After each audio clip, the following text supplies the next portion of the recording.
The child left for the mountain lion, a true story of survival and loyalty. It started with a shove.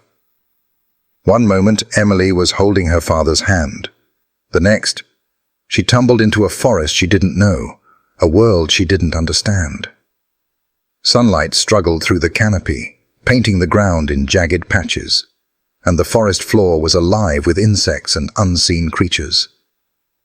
Her tiny heart raced, not just from the fall, but from the betrayal. The man who was supposed to protect her had vanished, leaving her alone with only the whispers of trees and the distant echo of a growl that could freeze the blood in anyone's veins. Emily's thoughts collided with panic. What if the stories about the mountain lion were true? What if no one came? She had to be faster, quieter, smarter than her fear. Her world had narrowed to survival. The sharp scrape of bark beneath her hands, the scrape of dirt under her knees, and the sensation of eyes tracking her every move.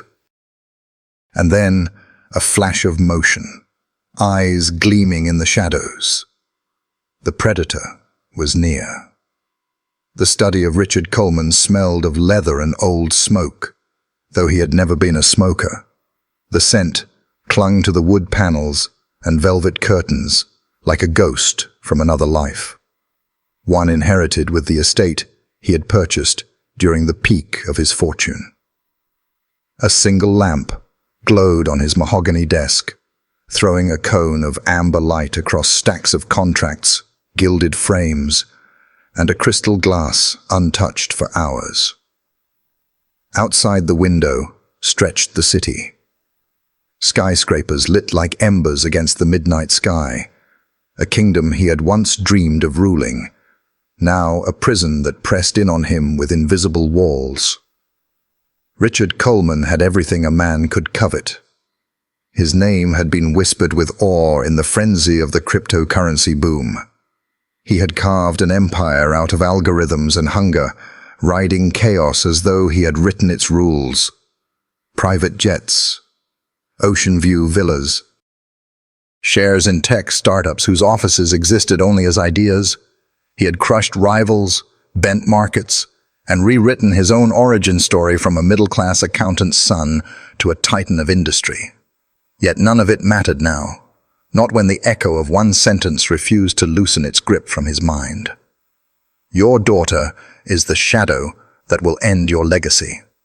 The mystic's words had been spoken in a candlelit chamber 2 years earlier, during one of his wife's retreats to a coastal spa. He had gone half mockingly, indulging Margaret's fascination with spiritual readings. The woman had worn a shawl woven with golden thread and eyes like bottomless wells. She hadn't asked for his name, nor for money. She had only touched Margaret's swollen belly and whispered the curse into the dim air, as though it had been waiting centuries to be uttered. At first, Richard had laughed. What power could a daughter have over him? He had survived markets that devoured men richer and sharper than him. He had built a fortress of capital, influence, and technology. But as the months passed, the laughter turned brittle. Margaret's health waned after childbirth. He buried her before Emily's first birthday, a coffin lowered into the ground while the infant wailed in his arms. And when he looked down at the child, her wide grey eyes staring up at him, something cold and foreign stirred in his chest. Not love, but a strange dread.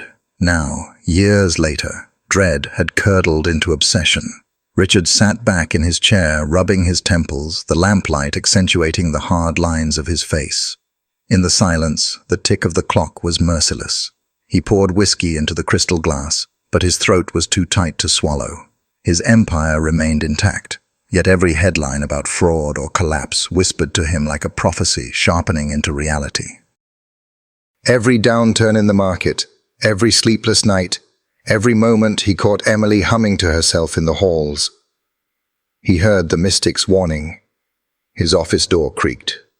Beatrice, his second wife, leaned against the frame, her silk gown rustling like a serpent through grass. She was younger, sharper, hungrier. "You're still awake," she said softly, her smile cutting through the dim light. "Still thinking about her?" Richard's jaw tightened. He didn't answer. Beatrice walked in, the scent of perfume and ambition trailing behind. She poured herself wine, ignoring the untouched whiskey before him. "You work too hard for a child who does not even respect you. Always drawing, always whispering to herself. Weakness shows early in life, Richard, and weakness is contagious." Her words slid into him like knives. She had a talent for touching wounds that hadn't healed. He tried to wave her off, but she pressed closer, her voice low and venom-sweet. "She will undo everything you've built. I can see it in her eyes.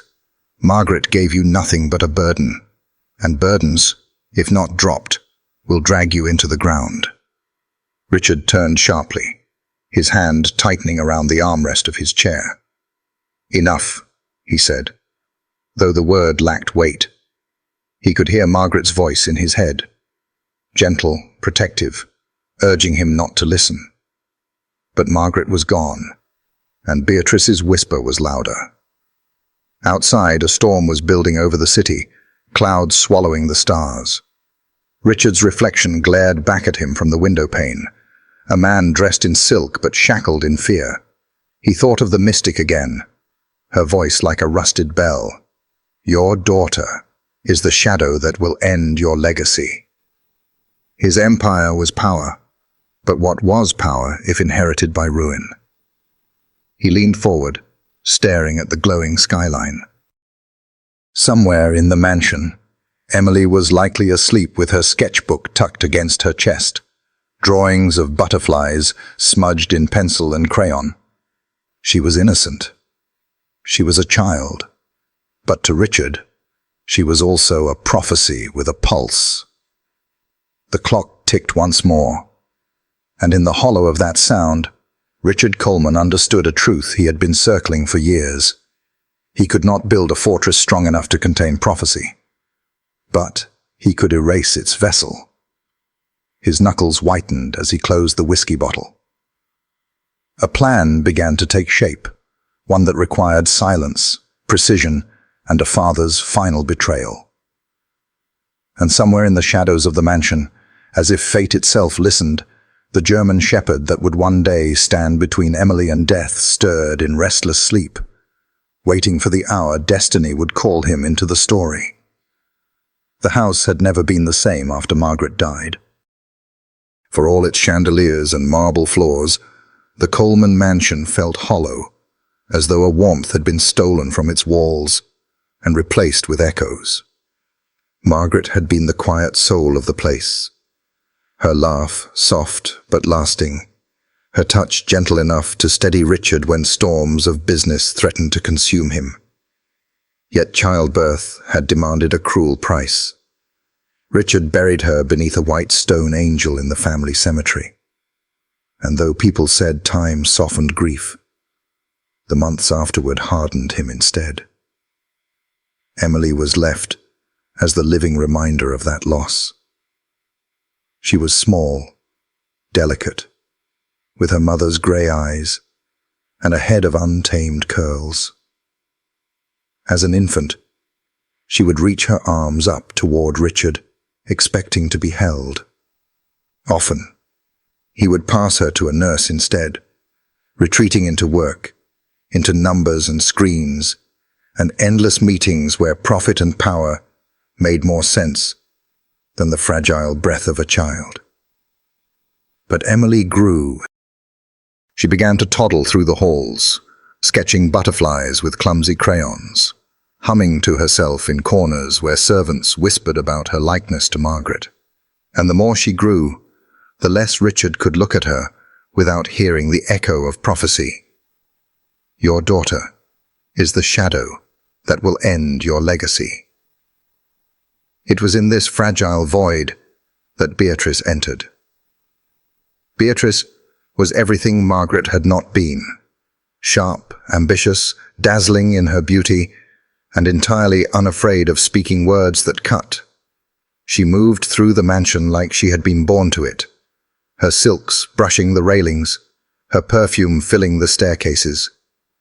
At charity galas she was admired, envied, photographed under chandeliers. She brought Richard back into society, whispering flattery into his ear, telling him he was still a king among men. But when it came to Emily, her smile turned into something colder. The girl, only 5 when Beatrice became her stepmother, would linger at the doorway of the dining hall, waiting for a nod from her father, before climbing into her chair. Beatrice's gaze would sweep over her, like one might study a stain on silk. At first it was subtle, a sigh when Emily spoke too softly, a frown when she clutched her doll during dinner. But subtlety sharpened into poison. "She doesn't belong in a house of power," Beatrice murmured one evening when Emily had run off to chase a butterfly across the garden. Richard had been sipping brandy, his eyes following the little figure in the distance. "She is fragile, Richard. Weakness breeds weakness. The world will devour her, and with her, it will devour you." Richard didn't answer. He stared into his glass. Beatrice leaned closer, her hand on his arm. "You need a true heir, a son, someone who will carry your empire forward. She is a liability, a shadow of Margaret, and nothing more. Remove her, and we will be unstoppable." The words lingered long after the evening was over. From then on, Emily noticed the change in her father not with suddenness, but like a season turning. His smiles grew shorter. His tone, once uncertain but tender, cooled into clipped commands. He no longer knelt to look into her eyes when she spoke. He looked over her, as if she were air between him and something more important. At night, Emily would sit in her room, sketching pictures of butterflies on paper she had begged from the servants. She taped them to the window pane so that when dawn came, the sunlight would shine through the wings of orange and blue. To her, they were a way of keeping her mother close. Margaret had once told her that butterflies carried whispers of those who had gone. But Richard, when passing her door one evening, saw the drawings and shuddered. He recalled the mystic's voice hissing in memory. "Your daughter is the shadow that will end your legacy." The wings looked less like hope and more like omens. He ripped them down without a word, leaving Emily staring at the bare glass, too frightened to ask why. "Papa," she whispered after him. But his footsteps faded into the hall. Beatrice's hand was everywhere in this transformation. She took Emily's doll one afternoon and tossed it into the fire under the guise of teaching her to grow up. She scolded her for speaking too softly, then for speaking too much. She corrected the way Emily sat at the table, the way she held her fork, the way she breathed when guests were near. Richard, instead of defending his daughter, sat in silence, his jaw set, as if Beatrice's cruelty were simply discipline. Emily, bewildered, tried harder. She dressed as Beatrice commanded. She memorized phrases from her father's speeches, hoping to impress him. Once, she slipped a drawing onto his desk, a butterfly perched on a golden coin, her childish attempt to bridge his world and hers. Richard glanced at it, his lips tightening. He set it aside beneath a stack of contracts and never looked again. To Emily, it felt like the sun itself had withdrawn. In her dreams, she still remembered the sound of her mother's lullabies, the warmth of hands brushing her curls, the voice that whispered, "You are loved." Awake, she searched for that love in her father's eyes and found only distance. She searched in Beatrice's eyes and found disdain. And though she was only a child, she felt the weight of being unwanted pressing down like a stone on her small chest. For Richard, Nights grew longer. He would sit in his study, staring at the city lights, Beatrice's words echoing with the mystic's prophecy, until they became indistinguishable. Weakness. Shadow. Remove her. Sometimes when Emily walked past his door humming the same lullaby Margaret once sang, he felt his hand twitch, as if he might reach for her. But then he remembered the curse, and the tenderness withered into fear. He began to tell himself a story, that he was not cruel, only cautious, that protecting his empire required sacrifice, that Emily was not a daughter, but a danger. And Emily, though she could not name it, began to feel the world tilt. Butterflies that once meant her mother's presence now made her father's brow tighten. Her laughter, once enough to soften him, now seemed to drive him further away. The rift widened, silent but relentless, until she no longer reached for his hand at the dinner table, and he no longer noticed when she didn't. The mansion remained lit, servants bustling, wealth gleaming in every corner. But for Emily, it was a cold place, a palace without love. And for Richard, it was a fortress haunted by whispers of prophecy, each whisper growing louder as Beatrice fanned its flame. The family had not broken in an instant.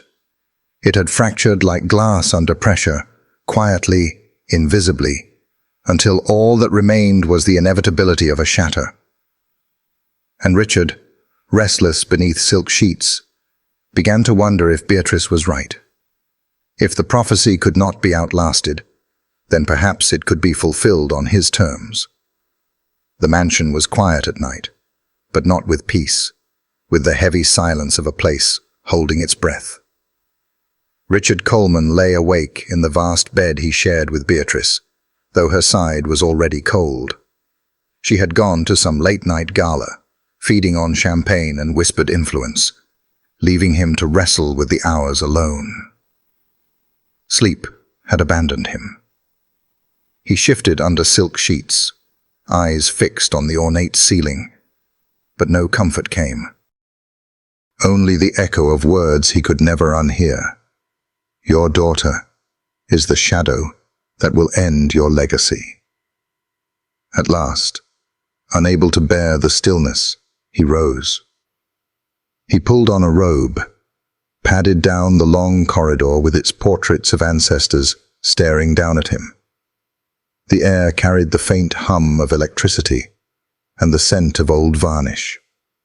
As he descended the sweeping staircase, he noticed a glow spilling softly from the kitchen. Richard paused. Inside, at the wooden table, Emily sat alone, small legs swinging above the floor. A box of crayons lay scattered beside her, and in her hand, she gripped a blue one, worn down to a stub. She was bent over a page, tongue peeking from the corner of her mouth in concentration. Her hair was a tangle of curls, her nightgown rumpled, but her face shone with the gentle calm of creation. On the paper, a butterfly bloomed. Wings stretched wide, filled with colors. Yellow, blue, a stripe of orange where her little hand had pressed too hard. Around it she had drawn others, some half-formed, some complete. A cloud of them, as if the walls of the kitchen could not contain their flight. Richard stood in the doorway, watching. She looked up then, startled by his presence. For a heartbeat her face lit, as though she had been waiting for him all along. "Papa," she whispered, holding up the page. "Look, they're flying. I made them fly." The crayon trembled in her hand with excitement. Richard's chest tightened. For an instant, a single dangerous instant, he saw Margaret.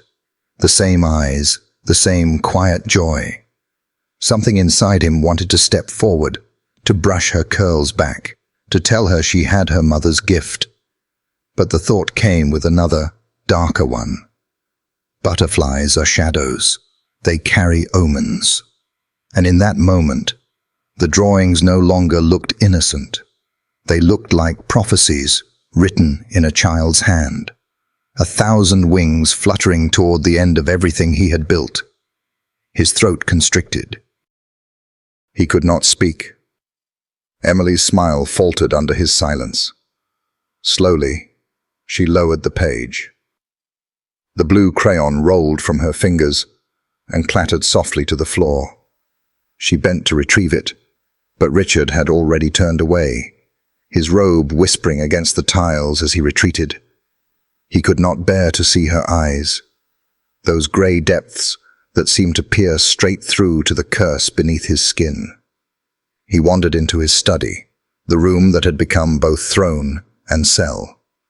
The lamplight threw shadows long across the desk. He poured whiskey, but did not drink. His reflection in the glass was hollow-eyed, haunted. For years, he had told himself he could outwit fate, the way he had outwitted rivals and markets.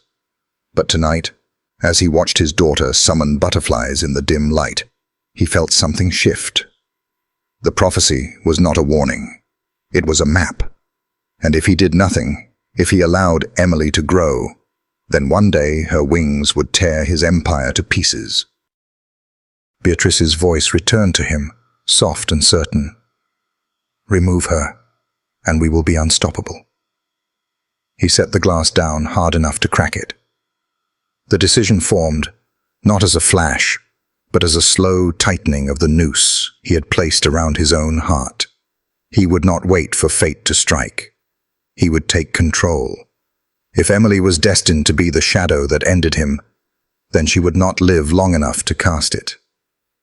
Richard leaned over his desk, his fingers trembling as he pulled a pad toward him.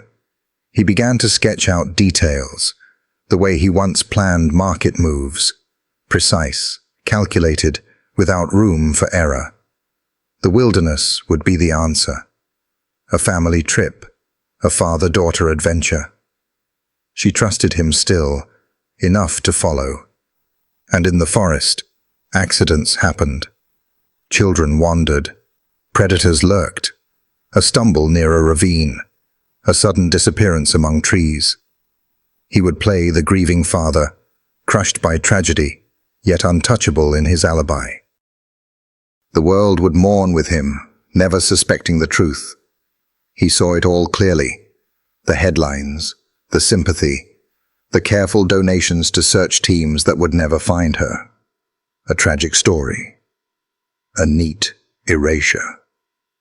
Richard sat back, the plan burning itself into his mind. He pressed his fingers into his eyes until stars burst in the darkness behind them. He felt no relief, only the cold gravity of a choice that once made could not be undone. Down the hall, the faint sound of a chair scraping broke through his thoughts. Emily was leaving the kitchen, carrying her drawings with her. He imagined her folding them under her pillow, believing they were treasures worth saving. And Richard knew, tomorrow or soon after, he would take her into the forest. She would pack her little treasures, her doll, perhaps a cookie or two. She would walk beside him, her hand in his, never guessing that each step brought her closer to betrayal. He closed the pad, slid it into the drawer, and locked it. The storm outside deepened, thunder rolling over the city like judgment. Richard stared at the window, his reflection fractured by raindrops. For a moment, he thought he saw Margaret's face there. Not accusing, not pleading, but sorrowful beyond words. He turned away, unable to bear it. In the dark kitchen, Emily's drawings remained, one page forgotten on the table. A butterfly, wings spread wide, caught in the lamplight, as if about to take flight. Richard would not see it again, but it would remain. A fragile testament to innocence, waiting for the moment destiny would intervene. The morning broke with a softness Emily rarely saw in her father. Richard Coleman stood in the doorway of her room, his silhouette framed by the golden wash of dawn. The curtains swayed gently, carrying with them the smell of wet earth after last night's storm. Emily sat up, rubbing her eyes, surprised to see him there. He rarely came to her room. "Papa?" Her voice was still small with sleep. Richard's lips curved into something that could be mistaken for a smile. "Get dressed, Emily. Today is special. Just you and me." Her eyes widened. "Special?" "Yes," he said, smoothing his tone, lowering it to the softness he hadn't used in years. "An adventure, a magical forest trip.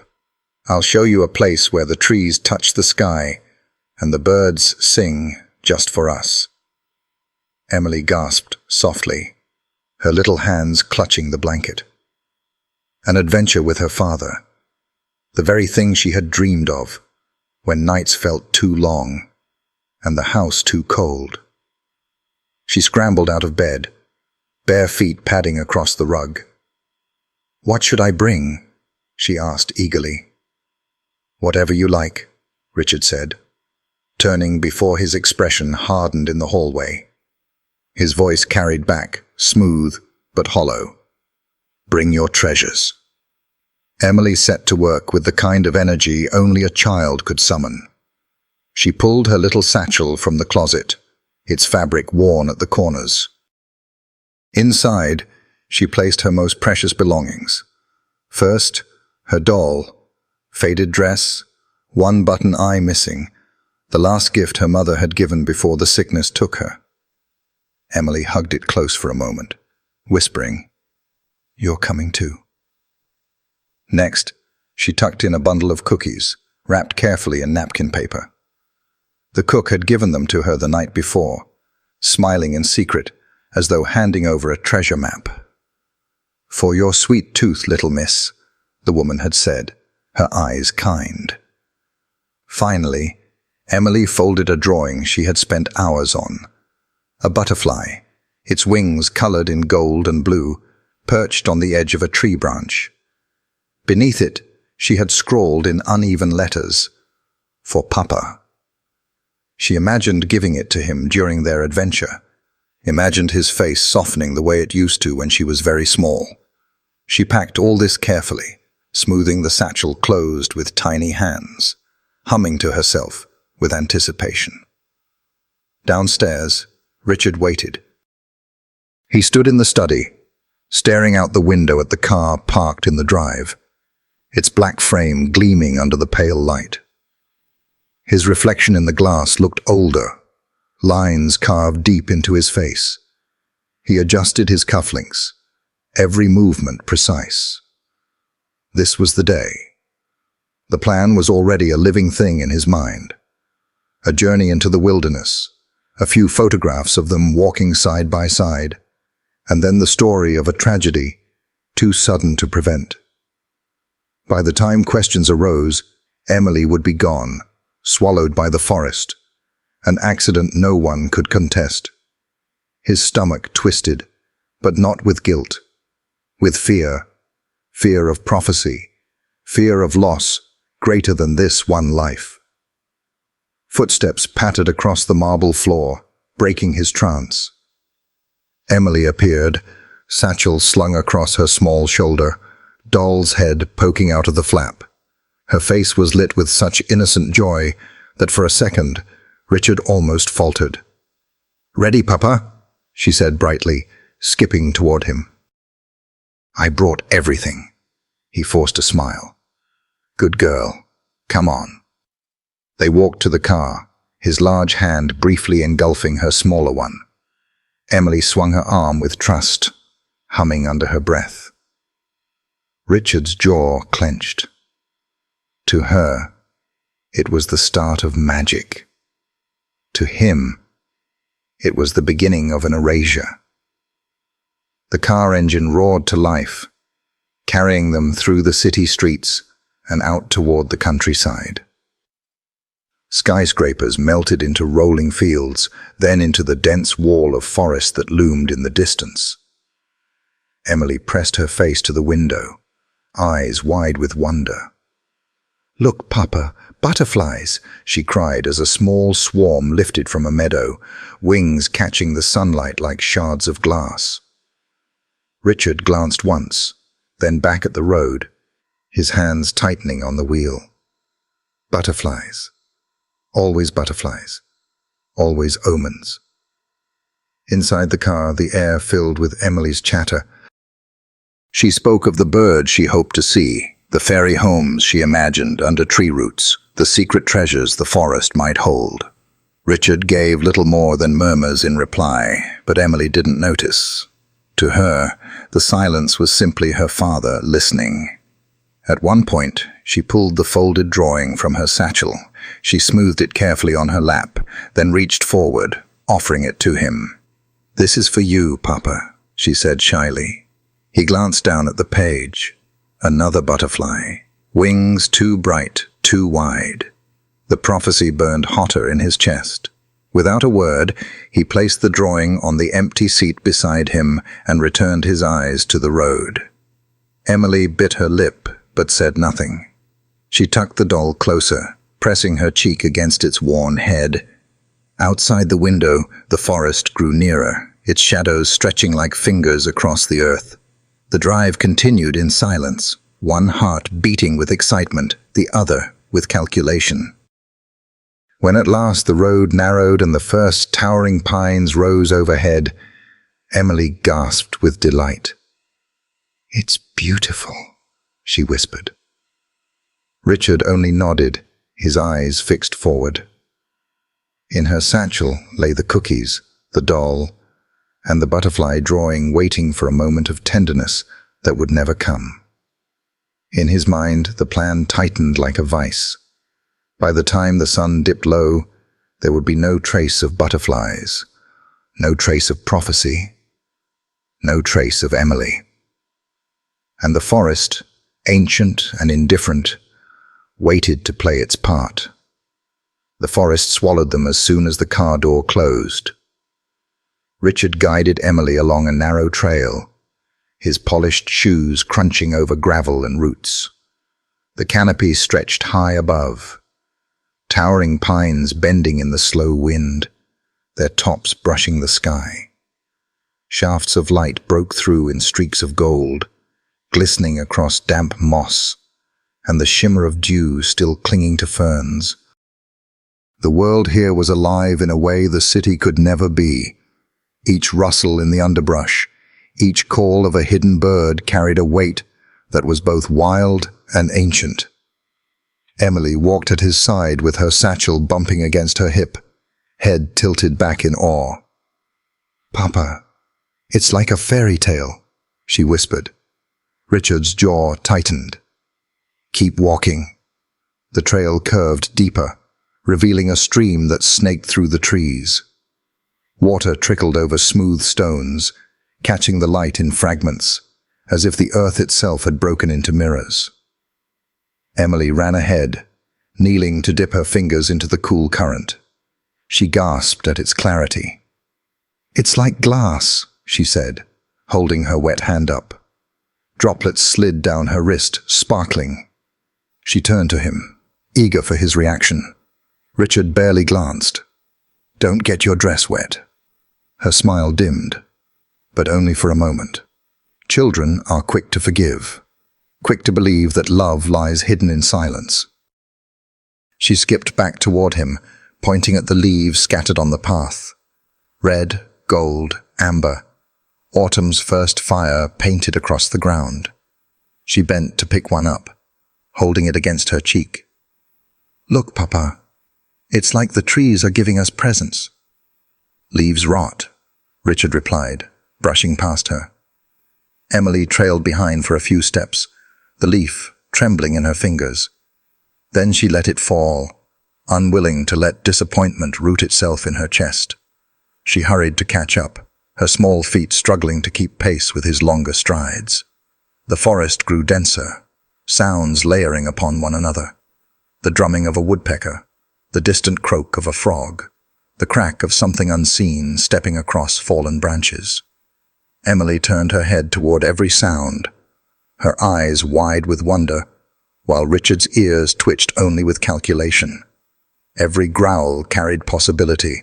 Every track was a reminder of predators he needed more than he feared.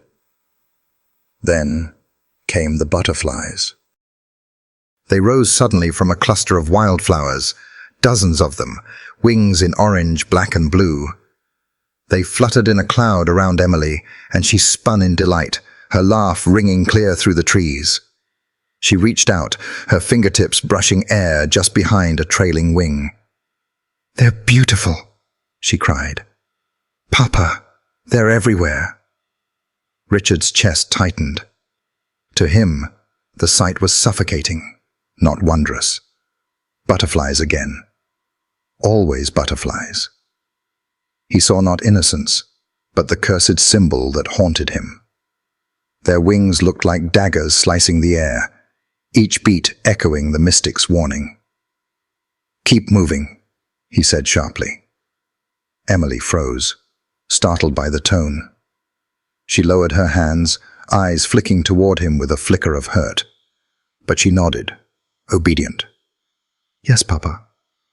They walked on. The trail narrowed, sloping upward into a ridge where the trees thinned enough for light to pool across the ground. Emily struggled with the climb, her breath quickening, but she refused to complain. She wanted to prove she was strong, wanted him to see she could keep up. She glanced at him often, searching for approval. He gave none. His gaze was fixed on the trees ahead, where shadows pooled thick. At the ridge's crest, they paused. Below stretched an endless sea of forest, streams glinting like silver threads, birds weaving their songs into the wind. Emily's breath caught. She pressed her small hands to her chest.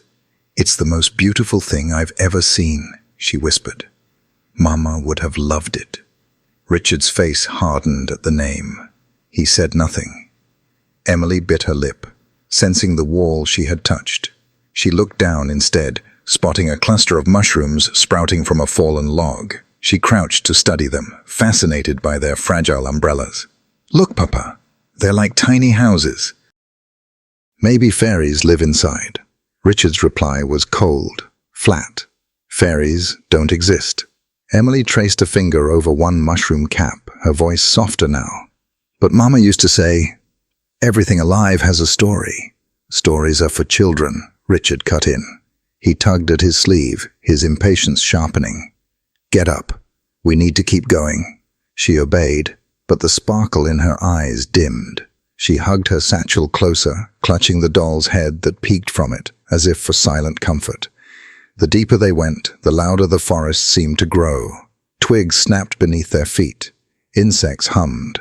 Somewhere to their left, an unseen animal crashed through undergrowth before silence swallowed it again. Emily stayed close now, sensing something in her father's clipped pace that made her uneasy. She reached once for his hand, but he pulled it back quickly, pretending to adjust his cuff. They pressed on until the light began to soften. Long shadows stretched across the trail, dark fingers reaching. The air turned cooler, scented with pine sap and damp earth. Emily shivered, though the day had not yet ended. She tilted her face toward him, her voice almost pleading.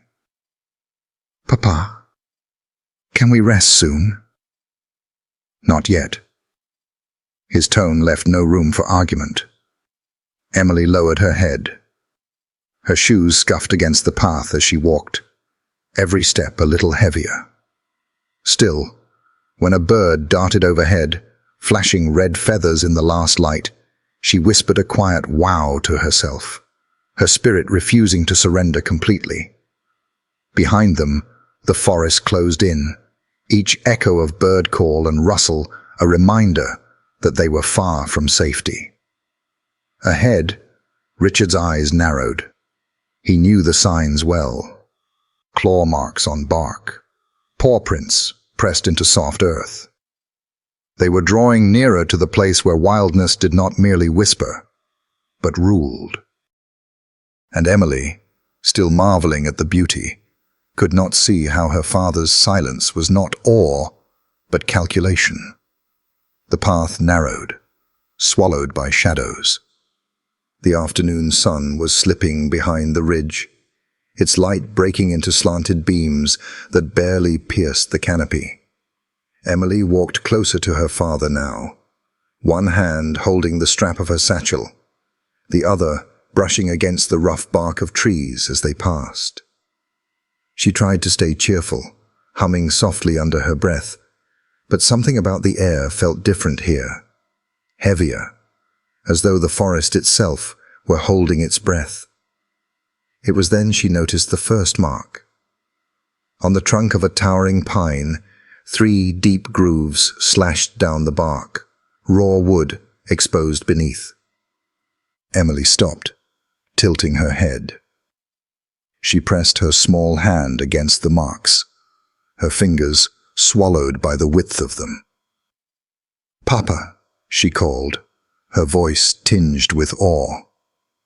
"Look." Something scratched the tree. Richard turned briefly, his gaze flicking to the trunk. His expression was unreadable. "It's nothing. Probably just an old storm." Emily frowned. "But storms don't make lines like this." She traced the grooves again, her eyes wide. "It looks like claws." Richard's mouth tightened. "Don't waste time with nonsense. Come along." But as he strode ahead, his eyes gleamed with something Emily couldn't read. Not fear, not dismissal, but satisfaction. They continued, the silence around them broken only by the crunch of leaves beneath their feet. A few paces later, Emily crouched suddenly, her curls falling across her face as she peered at the trail. In the soft patch of mud beside the path, a print had sunk deep, wide, round, with 4 distinct toe pads and a heavy impression of claws. "Papa!" she exclaimed again, pointing eagerly. "An animal walked here. See?" Richard paused this time, looking down. He studied the print, his chest tightening. It was fresh. The edges were sharp, not yet softened by wind or time. The predator was close. Emily leaned closer, her face lit with innocent wonder. "Is it a bear or a wolf? Maybe a lion like in my storybook?" Her voice carried a thrill, as though discovery itself was magic. She looked up at him, waiting for an answer. Richard forced his face back into cold detachment. Tracks don't matter. Animals keep to themselves. Emily blinked. "But it's so big. Aren't you curious?" "No." His reply was clipped, final. He stepped past her, leaving the paw print glistening in the mud behind. Emily lingered a moment, her small frame crouched beside the print, her imagination already weaving stories of what kind of creature might have passed through. She reached out, placing her palm inside the track. Her hand looked tiny against the outline, fragile against the suggestion of something powerful and unseen. "Come," Richard barked, his tone sharper now. "We need to keep moving." She scrambled to her feet, catching up quickly, but her curiosity lingered. She looked back once more, shivering though she didn't quite know why. The forest had grown quieter. The chorus of birds seemed to have stilled, their song swallowed by a deeper sound. It came low at first, a vibration more than a noise, a rumble that stirred the air between the trees. Emily froze, her heart quickening. "Papa," she whispered, tugging at his sleeve. "Did you hear that?" Richard had heard. His ears picked out the distant growl, rolling like thunder through the underbrush. He knew the sound too well. A mountain lion.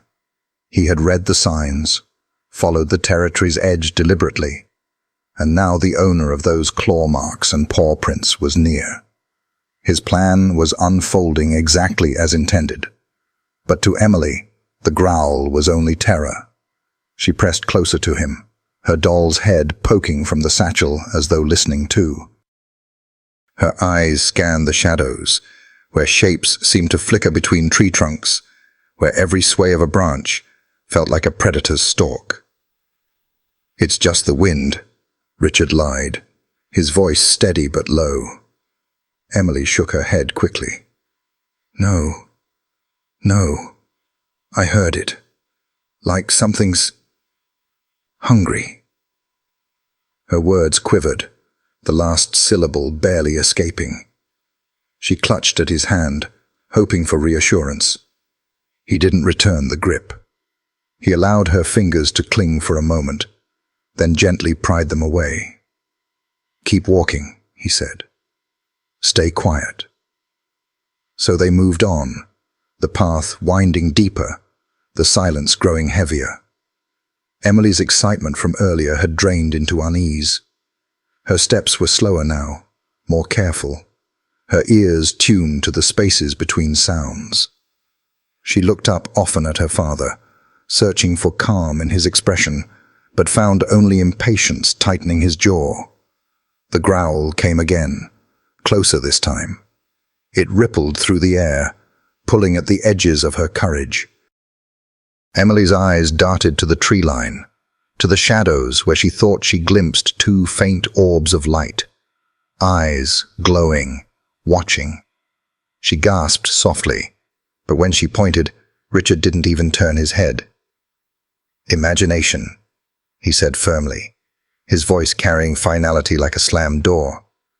But inside, his heart was racing, not with fear, but with grim resolve. The predator was close enough now. The wilderness was offering him exactly what he needed, an answer to prophecy, delivered on clawed feet. Emily, clutching her satchel to her chest, whispered to herself the way children do when no one listens. "Mama said butterflies mean hope. Butterflies mean I'm safe." She glanced around, searching for a flicker of wings in the dimming light, but none came. Only shadows, only silence, only the growl that promised the story was shifting toward something darker. Richard's stride lengthened. Each step carried them deeper into danger, deeper into the place where the plan would no longer be theory, but action. His face revealed nothing, but inside, he welcomed the sound of the predator like a signal. The forest itself conspiring to erase his daughter, to free him from the curse he believed bound his fate. And Emily, with wide eyes and trembling lips, followed him into the heart of a territory where every snapped twig, every shift of wind carried the whisper of unseen teeth. The forest was no longer breathing gently. It was waiting. The sound came again, closer this time, unmistakable. A low, guttural growl that seemed to vibrate through the ground itself, crawling up Emily's spine and into her chest. She froze mid-step, her breath caught in her throat. The forest, once filled with birdsong and rustling leaves, had gone deathly silent, as though every living thing had fled. Emily clutched her father's sleeve. "Papa!" Her voice cracked with fear. Richard did not stop. His stride was deliberate, steady, though the shadows ahead thickened like a curtain. He could hear the predator circling. His mind raced, not with panic, but with grim clarity. Fate was delivering the moment he had planned for. Behind them, a twig snapped, then another. Emily's head jerked toward the sound. Her small hand trembled against his arm. "Something's there," she whispered. The growl rose deeper now, echoing from the brush. A pair of eyes glowed faintly between the trees, yellow, unblinking, fixed on them. Emily whimpered, pressing herself against her father's side. "Papa, I'm scared." For a moment, Richard looked down at her. The child's face was pale, her curls wild against her cheeks, her wide grey eyes shimmering with terror and trust. A voice from the past whispered through his memory. Margaret's gentle lullabies, the infant, Emily reaching up for him with tiny hands, the brief flicker of love he had once allowed himself to feel. But another voice drowned it out. Your daughter is the shadow that will end your legacy. The growl swelled, reverberating through the clearing. Emily clung tighter. She expected him to bend down, to scoop her up, to shield her as any father would. Instead, Richard's hand gripped her shoulders, and with one sudden, brutal motion, he shoved. Emily stumbled backward, her small body hitting the ground with a cry. Dirt and pine needles clung to her dress. She scrambled to her knees, stunned, confused. "Papa?" Richard did not reach for her. He did not kneel to comfort. He stood over her for one long, merciless heartbeat, his face shadowed in the dimming light. Then he turned, his voice low, almost a whisper, meant more for himself than for her. Accidents happen in the wild. Emily's breath caught. She stared after him, her heart hammering. "Papa, don't leave me." Her voice cracked, echoing through the trees. But Richard walked away, each step deliberate, carrying him deeper into the forest without once turning back. His figure grew smaller, darker, until the trees began to swallow him whole. Emily pushed herself up, stumbling on trembling legs. She tried to chase him, but her foot caught on a root, sending her sprawling again. Tears blurred her vision. "Papa!" she screamed, her cry rising into the canopy, startling a raven from a branch. The bird's wings beat furiously as it vanished into the distance, leaving only the heavy silence behind.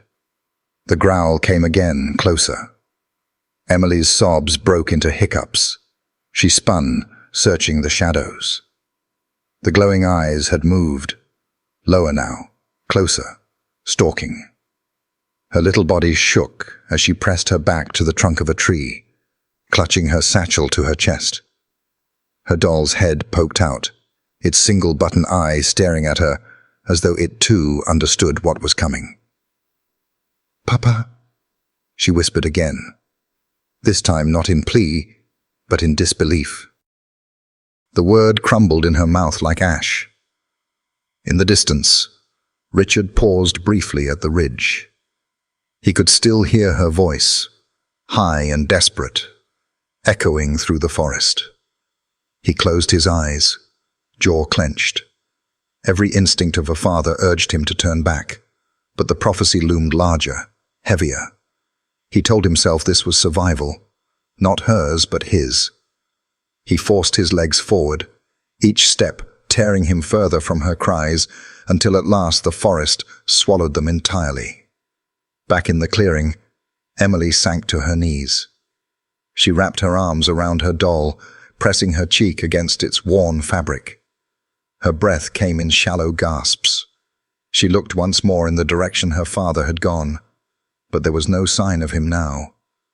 Only the shadows, only the silence, only the predator closing in. The forest had turned from magical to monstrous in the span of moments. The towering pines no longer seemed like guardians, but prison bars. The air, once filled with butterflies, now vibrated with the rhythm of a hunter's growl. Emily shivered violently, tears streaking her dirt-smeared cheeks. In her heart, something shattered. Not only the terror of the predator before her, but the deeper wound of betrayal. Her father's hand, meant to protect, had instead cast her into danger. And somewhere in the shadows, the mountain lion crouched lower, its muscles rippling beneath tawny fur, preparing to strike. The clearing was too quiet. Emily lay where she had fallen. Her knees scraped raw, dirt and pine needles clinging to her dress. Her chest heaved with ragged sobs as she forced herself to her feet. Through tears, she searched the trees for her father's figure, hoping, no, certain, that he would come back. "Papa!" Her voice cracked, breaking the silence in a way that sounded almost wrong, as though the forest itself had no use for human cries. There was no answer. She staggered forward, her small legs unsteady, following the path where he had walked away. "Papa, wait for me. I'm coming." Her words tumbled out between hiccuping sobs, but the trail was empty. Only shadows stretched long across the ground, only the whisper of branches swaying above. Emily stopped, her throat burning, her body trembling. She had called him, but he hadn't stopped. He hadn't even looked back. For the first time in her 6 fragile years, a truth she couldn't quite understand pressed down on her chest. He wasn't coming back. Her lip quivered. "Why? Why did you leave me?" Her thoughts tangled, collapsing in on themselves. He was her father. Fathers protected. Fathers carried their children when they were tired. Fathers didn't walk into the shadows and leave their daughters with monsters watching from the dark. Maybe he couldn't hear me, she told herself desperately. Maybe he'll come back when he knows I'm scared. Maybe this is just a game. But the game had no laughter, no reassurance, only the sound of her own small voice, swallowed by the trees. Emily hugged her satchel to her chest. The doll's face pressed against her cheek, fabric scratchy but familiar. She buried her tears in it, whispering, "He'll come back. He has to." Her words trembled with less conviction each time. The growl came again, low and terrible, vibrating through the clearing. Emily flinched, clutching the doll tighter. Her wide grey eyes darted toward the underbrush. She caught another glimpse of those glowing yellow orbs, watching, waiting. Her legs nearly gave out. Fear washed over her in a cold wave, numbing everything but her heartbeat, thudding painfully in her chest. "Papa!" she screamed again, but now it was less a call and more a plea. A last fragile attempt to summon love from a man who had turned away. Nothing. Only silence. Her sobs turned hollow. She slid down to the ground, curling her knees to her chest. Tears smeared dirt across her cheeks. The forest loomed above, vast and uncaring, the trees rising like towers that would not bend to comfort a child. Inside, her mind raced, her thoughts jagged. Why would he leave me? Did I do something wrong? Was it because of the butterflies? He hated them. He always hated them. Maybe if I hadn't drawn them, maybe if I had been quiet, he wouldn't have gone. She shook her head violently, curls flying, as though she could fling away the thought. But it clung, heavy and cruel. The world, once magical, now felt like it was collapsing in on her. The leaves that had seemed like gifts hours before now rustled like whispers of betrayal. The stream's shimmer was gone, hidden behind the weight of shadows. Even the butterflies had vanished. Her small body shook. She pressed her forehead to her knees, whispering in broken rhythm. "Mama, Mama, where are you? I need you. Please, please don't let him leave me here." There was no answer but the thrum of her own heartbeat and the steady drip of water somewhere unseen. She lifted her face again, eyes swollen, staring down the path her father had taken. Each second that passed, without his return, felt like another thread unraveling inside her. A new terror settled. Not just that the predator was near, but that she was truly, utterly alone. Her mind clung to fragments of memory, her mother's lullabies, soft hands smoothing her hair, whispers of "you are loved." Those memories felt like a shield, but one already fraying. Against them stood her father's final words, echoing in her head. Accidents happen in the wild. Her chest clenched. Did he mean her? The thought shattered something deep inside her. Her sobs quieted, not because she stopped hurting, but because her body had no strength left to release the sound. She stared at her scraped knees, the dried blood mixing with dirt, and felt the first seed of a truth she could not yet name. Her father had chosen to abandon her. The growl came once more, closer, hungrier. Emily flinched, clutching her satchel until her fingers ached. The doll's button eye glimmered in the dim light. She pressed her face into it, whispering again, "Mama, send me butterflies. Please. I need them." The trees swayed in the wind. A single leaf fluttered down, brushing her shoulder. Emily closed her eyes tightly, pretending, just for a moment, that it was a butterfly's wing, a sign she was not entirely forsaken. But when she opened her eyes again, the truth remained. Her father was gone. The forest was darkening. And the predator was still there, waiting in the shadows, patient as death itself. She was alone. The forest had stilled into a silence that pressed against Emily's ears, so heavy it hurt. She sat trembling at the base of the tree, her doll clutched to her chest, when the underbrush ahead began to shift. At first it was just a ripple, leaves stirring, branches bending under weight. Then came the sound, a low snarl, rolling from the shadows like thunder restrained. Emily's breath caught, her whole body stiffening. Slowly, as if the forest itself were opening its eyes, two yellow orbs gleamed from the darkness. Glowing eyes, unblinking, fixed on her. The shape emerged with terrible patience.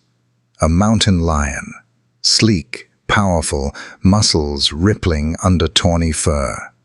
Its coat gleamed faintly in the dying light, each movement deliberate, fluid, terrifying. Its head was low, ears pinned back, tail swaying with a hunter's rhythm. Hunger shone in its eyes, but more than that, focus. She was the only living thing that mattered to it now. Emily whimpered, pressing her back against the trunk. Her small hands shook violently around the doll. The predator padded forward, silent, but for the faint crunch of leaves beneath massive paws. It circled slowly, testing, studying her the way cats do with prey too cornered to escape. "Papa," she whispered again, though now it was not a call, but a broken sob. Her father was gone. Only the beast remained. The lion's growl deepened, vibrating through the ground. It crept closer, muscles coiling, ready to spring. Terror surged through Emily's veins, sparking a single instinct. Climb. With a strangled cry, she scrambled to her knees, throwing her doll aside as she reached for the lowest branch. Her tiny fingers clawed at the rough bark. She hauled herself upward, legs slipping, splinters digging into her skin. The mountain lion lunged forward, swiping with claws that raked the earth where she had just been. Emily screamed, pulling higher. Bark tore at her palms, skin splitting, blood streaking across the tree's surface. Her breath came in ragged gasps as she dragged herself onto a branch, her legs trembling, scraped raw. She dared not look down, but she felt the heat of the predator's breath below, heard the guttural rumble of its throat. The mountain lion prowled at the base, tail lashing, circling the trunk with restless fury. Its golden eyes followed her every move.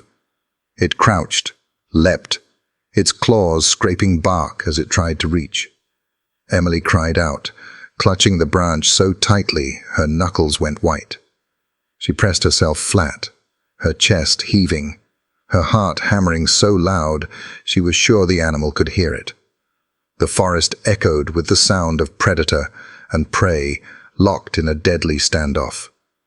Emily's mind raced with confusion, heartbreak, and sheer terror. Why did he leave me? Papa, why? Her thoughts twisted like thorns. Did I do something wrong? Am I too weak? Did the butterflies make him angry? Tears blurred her vision, dripping onto the bark below.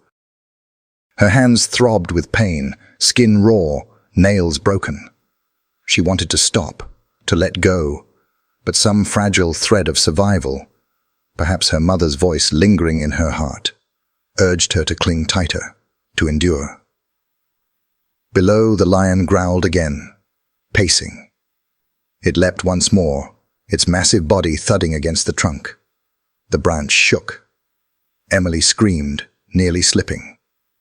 Her bleeding hands left smears on the bark as she clutched tighter, whispering through sobs. "Please, Mama, send me butterflies. Please." But the air remained empty. No butterflies, no father, no savior. Only her small body trembling in the branches and the predator circling with unrelenting hunger. The light dimmed further, shadows deepening. The forest seemed to lean in, holding its breath for the inevitable. Emily closed her eyes, pressing her cheek against the rough bark, whispering broken words to herself. "I don't want to die. I don't want to die." And below, the mountain lion crouched once more, eyes burning with patience. It would wait. Hunger always did. The mountain lion crouched low, its body a coil of muscle and hunger, its golden eyes locked onto the trembling child clinging to the branch above. Emily's breath came in shallow gasps, her scraped hands bleeding, her tears dripping onto the bark. The beast's tail lashed once, twice. Then, with a guttural roar, it gathered its strength for the final leap. Emily's scream caught in her throat. Her small fingers slipped slightly, nails scraping raw bark. For a heartbeat, she felt the inevitability of it. Claws raking her legs, teeth sinking into flesh. There was no father coming back, no mother's hand to lift her away. Only the predator and the darkness waiting to swallow her. Then it came. A bark, sharp, explosive, thunderous, shattered the silence.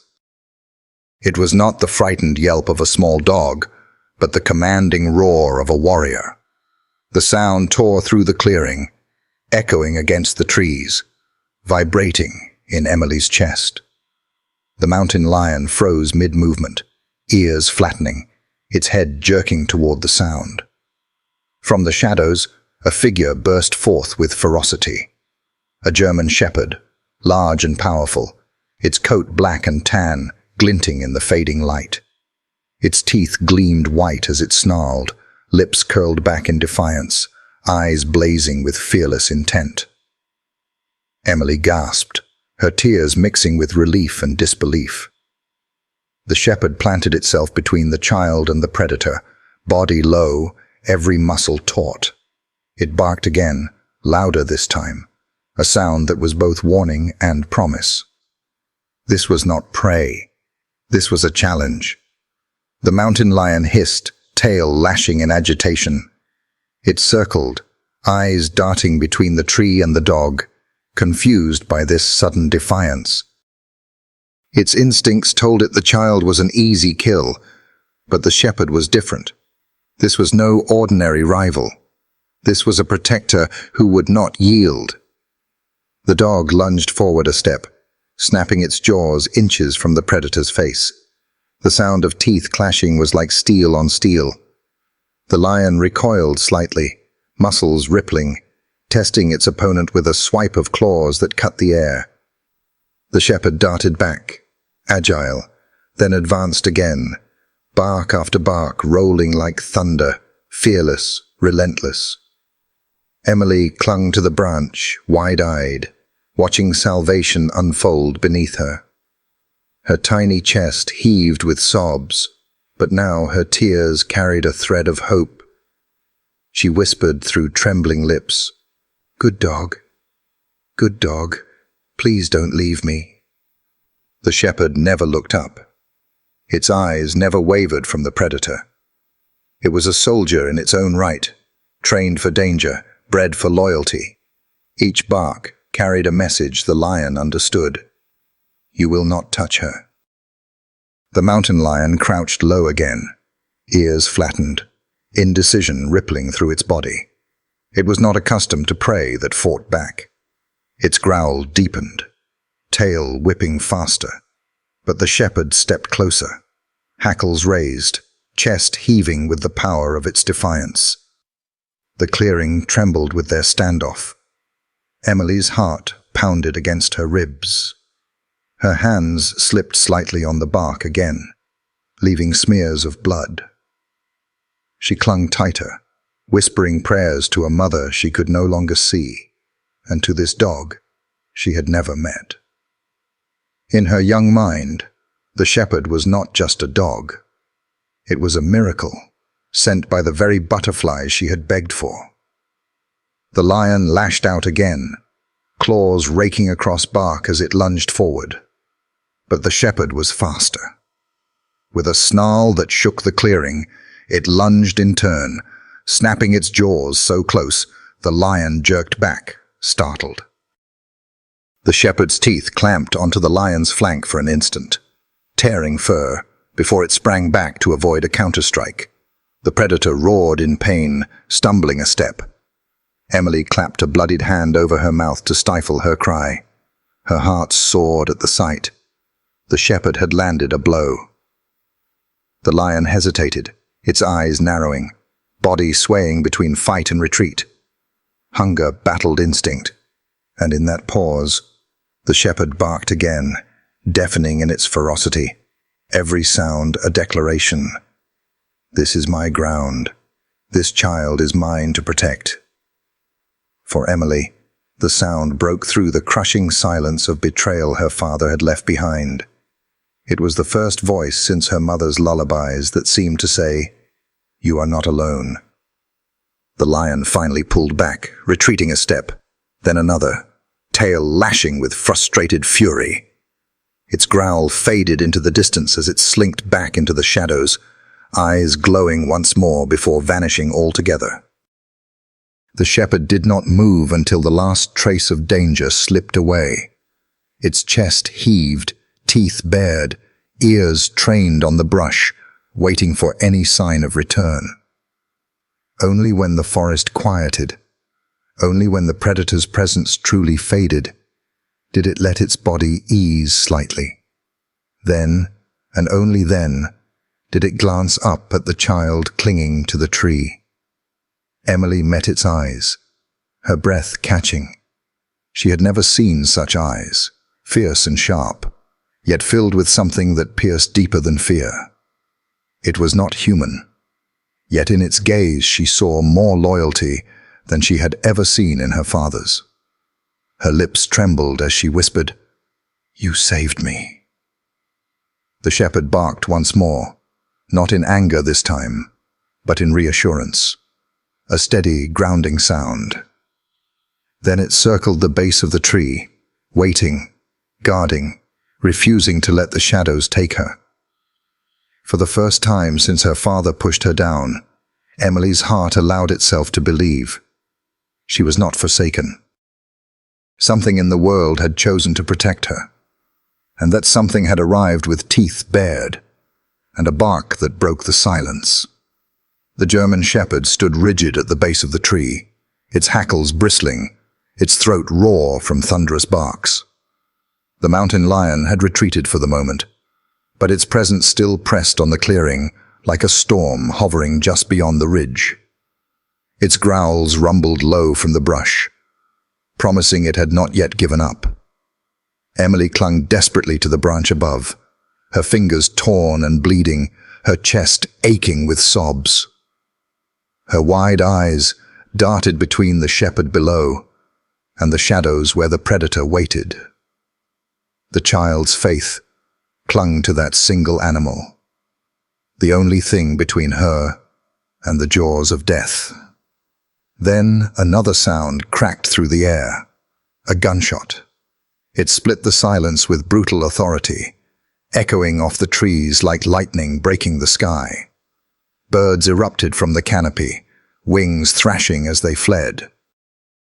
The mountain lion let out a startled hiss, muscles coiling, its golden eyes flashing once more before it slunk deeper into the shadows. Emily gasped, covering her ears. The shepherd did not flinch. Instead, it barked again, but this time in sharp coordination, as though answering a command that had not been spoken aloud. From the tree line stepped a man, Ethan Walker. His uniform was weathered, the dark green of a seasoned forest ranger dulled by years of sun and rain. His boots were caked with mud, his shoulders broad beneath the weight of his pack. His rifle was still raised, smoke curling faintly from the barrel, his eyes locked on the underbrush. The shepherd flicked its ears toward him, tail rigid, and Ethan gave a short nod. "Good boy." "Hold the line," he muttered, his voice low, steady. The voice of someone who had faced danger too many times to be rattled now. The mountain lion's growl rippled again, closer this time, testing the edges of its fear. Ethan turned his body slightly, angling his weapon toward the sound. With a practiced calm, he fired another shot into the ground just beyond the brush. Dirt and leaves exploded upward. The predator screamed, a guttural, furious roar that sent shivers down Emily's spine. She whimpered from her perch, clutching the bark until her nails broke. The shepherd lunged forward in unison with the shot, snapping its jaws, charging just close enough to push the beast back. Ethan advanced alongside, boots crunching with deliberate weight. Together, man and dog, they moved like a single force. One bark, one step, one warning shot. The predator retreated, each snap of the shepherd's teeth and crack of the rifle pushing it further into the dark. The underbrush rustled violently, then stilled. Only silence remained. Ethan lowered his weapon, but his eyes stayed sharp, scanning. The shepherd circled the clearing, nose to the ground, ears pricked, ensuring no threat lingered. Finally, it trotted back to the base of the tree, head lifting toward the trembling child above. Emily's sobs quieted, though her body still shook uncontrollably. Her grey eyes were wide, staring down at the stranger who had appeared from nowhere, the man who seemed to command even the shepherd. Ethan looked up, and for the first time, his hardened face softened. He saw not just a frightened girl, but a child abandoned, her dress torn, her hands raw with blood. Something twisted deep in his chest. A wound he thought long buried, stirred again. "It's all right," he said, his voice gentle now, carrying the weight of a promise. "You're safe. He won't hurt you." Emily shook her head violently, tears spilling anew. He was going to..." Her voice cracked, too tangled with terror to finish. The shepherd whined softly, pawing at the base of the tree, as though urging her to climb down. Ethan slung the rifle across his shoulder, stepping closer, his hands open to show peace. "You don't have to be afraid of me. My name's Ethan. I'm a ranger here. And this brave boy..." He nodded at the shepherd. "He's mine. You can trust him." Emily's eyes flickered between them, her lips trembling. She wanted to believe. The shepherd barked once, sharp and firm, as if to insist, "It's true." At last, with painstaking care, Emily loosened her grip on the branch. Her body trembled as she lowered herself, bark scraping her arms, her legs shaky as she slid downward. Ethan stepped forward quickly, his strong arms catching her before her feet even touched the ground. She gasped at the sudden contact, but did not pull away. Her small body collapsed into his chest, trembling violently, her sobs muffled against his shirt. Ethan held her steady, one hand cradling the back of her head, the other firm against her back.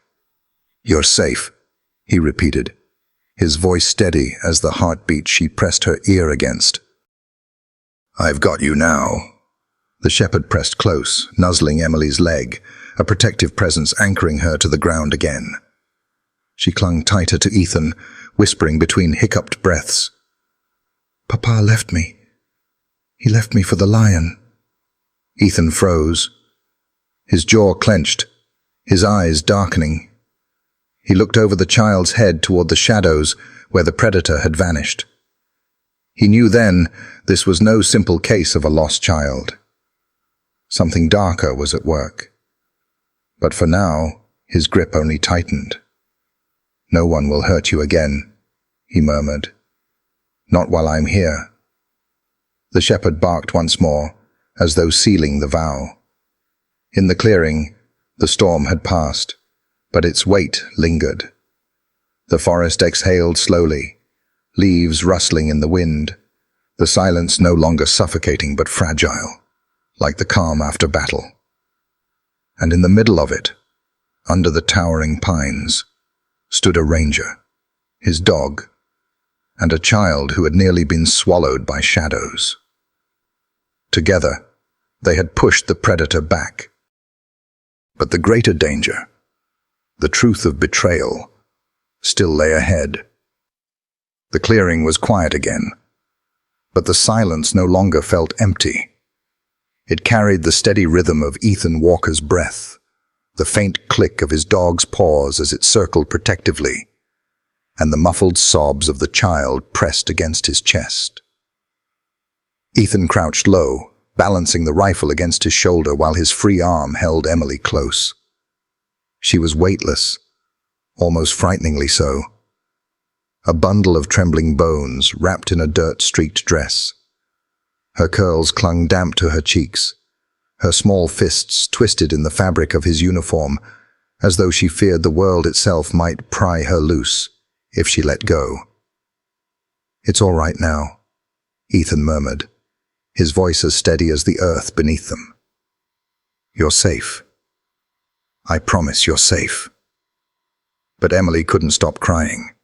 The sobs tore out of her, raw and desperate, filling the space where her father's comfort should have been. She pressed her face harder against Ethan's shirt, her words broken between hiccups. Papa left me." Ethan froze. He had heard countless variations of that word, Papa, from children lost in the woods, from families reunited after frantic searches, but never like this.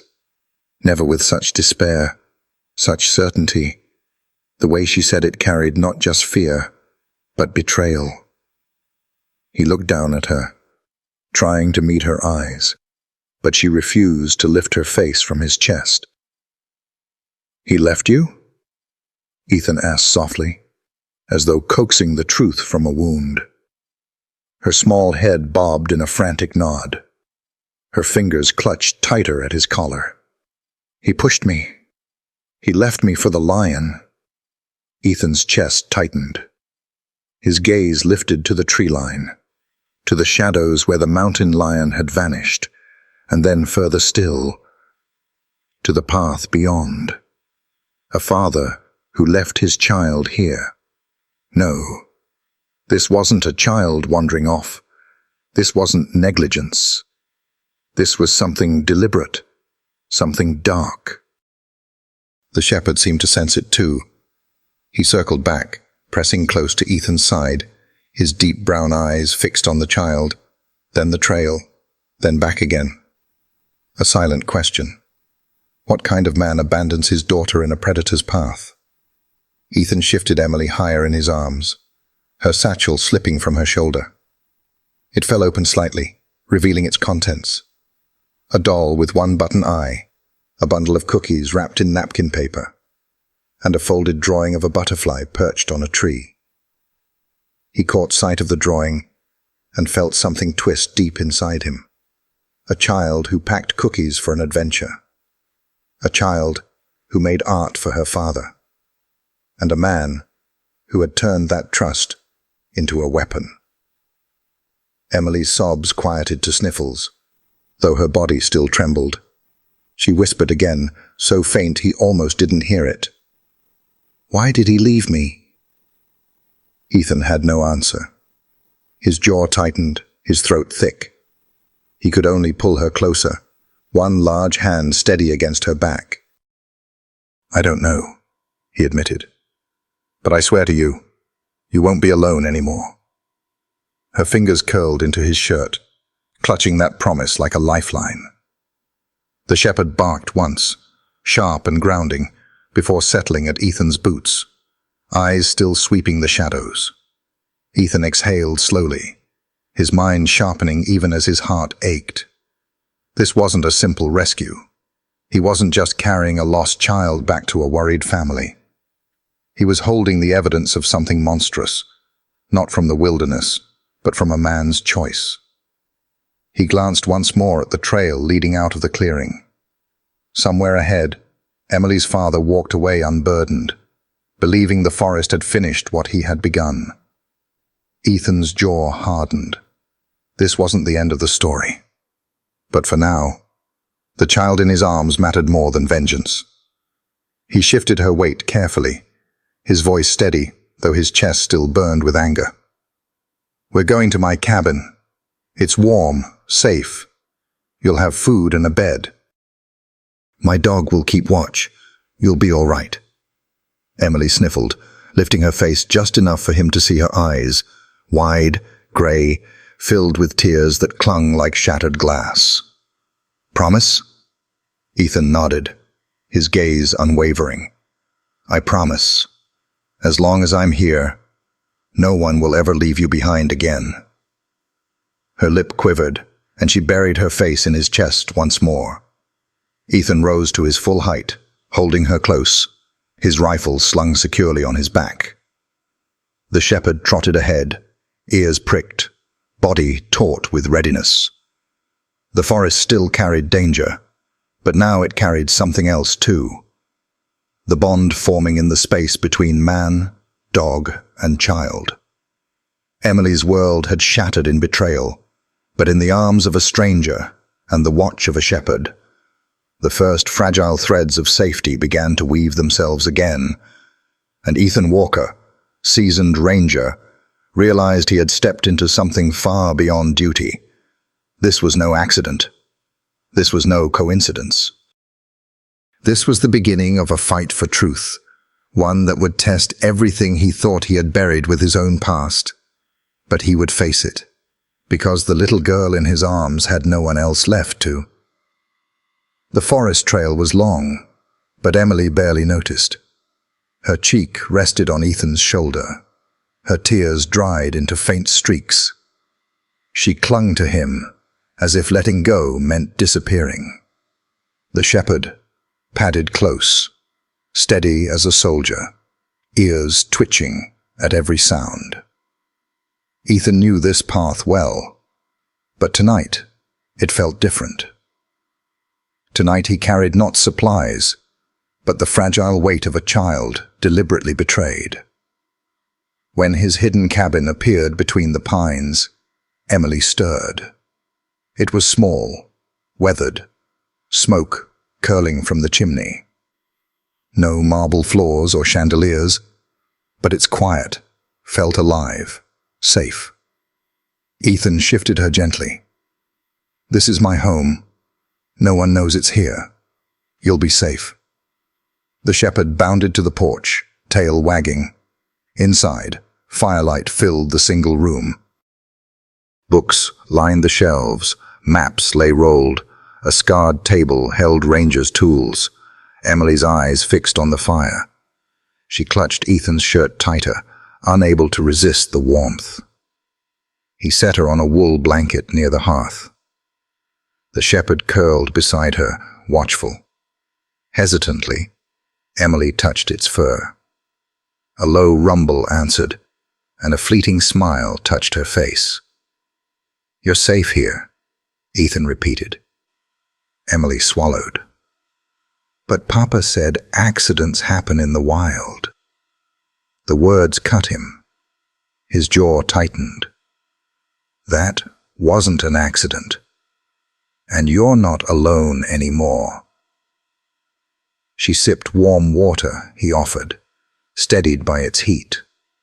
Then she drew out a doll and a wrinkled butterfly drawing. Her lips trembled. Ethan crouched. "That's beautiful. You can hang it here if you like. The walls could use more color." Her eyes filled again, but the tears were softer. The shepherd pressed closer. For the first time since her world had shattered, she felt warmth. Ethan watched and understood. She wasn't just rescued. She was a responsibility. Later, firelight flickered across the room as silence settled. Ethan leaned forward, voice low. "Emily, I need to know what happened." Her head jerked up, frightened. He steadied her. "No one can hurt you here. But I need to understand." Her voice cracked to a whisper. "He pushed me." The words chilled him. "What do you mean?" "When the lion came, I held his arm. I was so scared, but he pushed me. Hard. I fell. He walked away. He didn't even look back." Her scraped palms trembled in the firelight. "I tried to run after him, but he didn't stop. He left me for the lion." Ethan's heart pounded. Not negligence, betrayal. His fists curled with rage. He forced calm. "Emily, are you sure?" She sobbed into the shepherd's fur. He didn't care. Ethan's chest burned. A father pushing his child toward death. Not panic. Choice. "Listen to me," he said, steady but fierce. "This is not your fault. Not because of drawings or anything you did. He made an evil choice." Her voice cracked. "Why didn't he love me?" He covered her small hands with his. "I don't know. But you deserved better. You still do. And I swear I won't let him hurt you again." She clutched his hand tightly.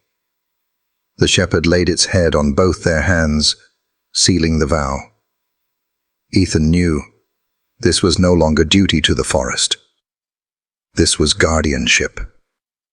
As Emily drifted into sleep beside the dog, Ethan sat awake by the fire, rifle near, eyes on the shadows. Her words echoed. "Papa left me for the lion." Rage hardened into resolve. He whispered a vow only the flames could hear. "Richard Coleman will answer for this." The fire glowed low, the shepherd still and watchful at Emily's feet.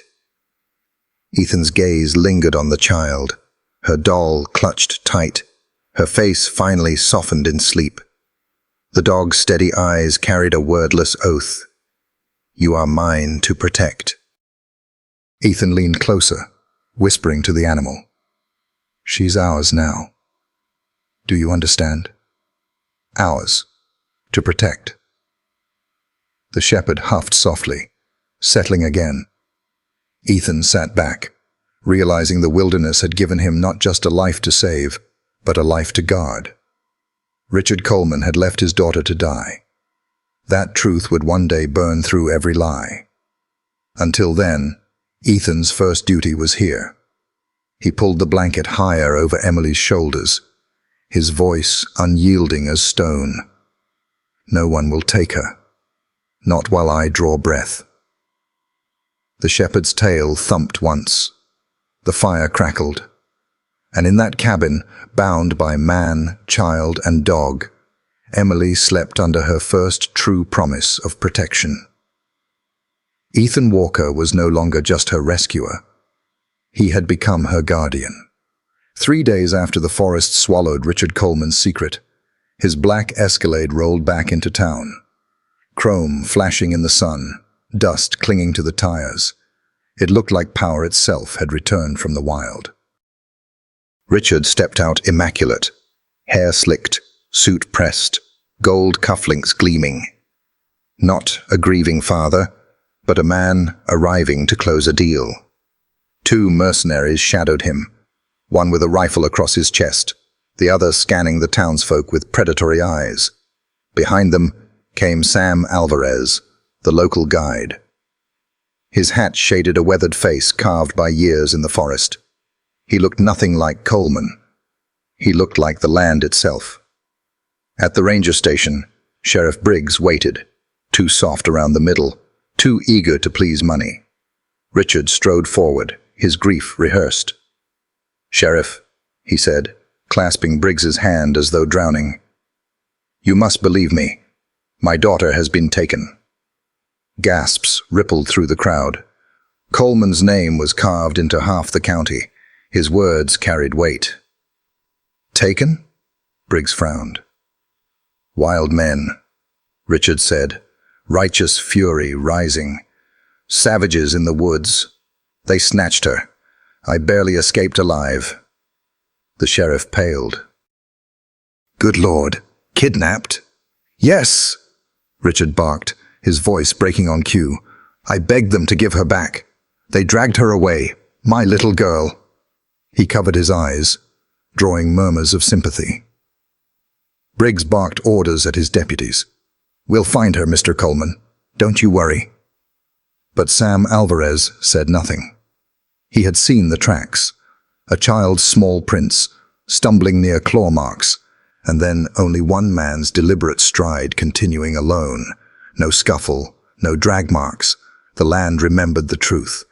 Richard pressed on, voice pitched with devotion. "Emily is all I have left of Margaret. Spare no expense, Sheriff, whatever it costs." Some townsfolk clapped, moved by his display. Others whispered, "If wild men took her, why is he spotless?" But wealth spoke louder than suspicion. Richard raised his voice to the crowd like a general. "Every second matters. She's out there, waiting for her father. God help the men who took her when I find them." Applause followed. Only Sam stood silent, eyes on Richard's unscuffed shoes. He spat in the dirt, contempt quiet, but sharp. Later, the search party moved through the forest. Richard retold his story with rehearsed detail, mercenaries flanking him, Sheriff Briggs nodding along. Sam walked ahead, listening to the ground. He crouched, tracing prints in the damp earth. Child's footsteps, ending abruptly, a stumble, and then only a man's boots, walking away alone. "No drag marks," Sam said flatly. "No struggle." Richard's face hardened, but he forced a surprise. "They carried her. The storm must have covered the rest." Sam's jaw clenched. Storms erased much, but not this fresh. He muttered in Spanish, "La verdad siempre deja huellas." The truth always leaves tracks. The forest grew restless that afternoon, wind threading through pines. At his cabin, Ethan Walker felt it. The hush of birds gone silent, the crunch of boots on a hidden trail. The shepherd stiffened, growling low. Inside, Emily sketched with an old pencil, her tongue between her teeth, the first fragile piece she'd known. Ethan entered quickly. "Emily, there are men coming. We need to hide you." Her hands shook as she grabbed her doll and butterfly drawing. "Papa?" she whispered. "No." Ethan crouched, steady. "Not your father. Worse. But I'll keep you safe." He pulled back a rug, revealing a trapdoor. Emily hesitated at the dark cellar. "It's dark." The shepherd nudged her gently, stepping halfway down. Emily clutched him and descended. Ethan left the trapdoor cracked, a sliver of light. "Stay quiet, no matter what you hear." Boots approached. Richard's voice carried through the trees. "She has to be here somewhere. If anyone's seen her, it's Walker." Emily stiffened below, pressing into the shepherd's neck, tears soaking his fur. A fist pounded the door. Ethan opened it calmly. Richard stood with his mercenaries.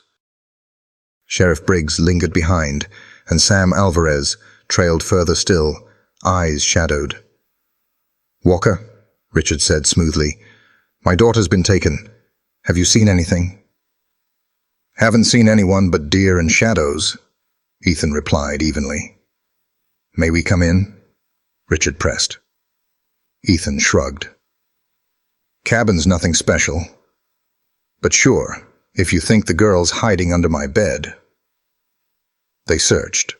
Cupboards slammed. Boots pounded. One mercenary stomped near the trapdoor. Dust fell on Emily's hair. A whimper escaped her lips. The shepherd pressed his muzzle to her face, silencing her with a low rumble. Not a growl, but a promise. "Be still. I am here." Above, Ethan stood calm. "Outlaws dragged her into my cabin. That's a story even your money can't buy." Richard's eyes narrowed, but Sam's voice cut from the doorway. "No child here, only a man and his dog. Let's move." Richard turned sharply. "You doubt me, Alvarez?" Sam's gaze was steady. "I trust the land." "And the land says we're wasting time." Tension thickened. Ethan's hand hovered near his rifle. The mercenaries lingered, then pulled back, muttering curses. Boots faded. Silence returned. Ethan lifted the trapdoor. Emily's tear-streaked face peered up. He pulled her into his arms. She buried her face against him. It was him. Papa was here. Ethan stroked her back, his jaw like stone. "I know, but he won't find you, not while I'm breathing." The shepherd stood sentinel by the door, body taut, eyes unblinking.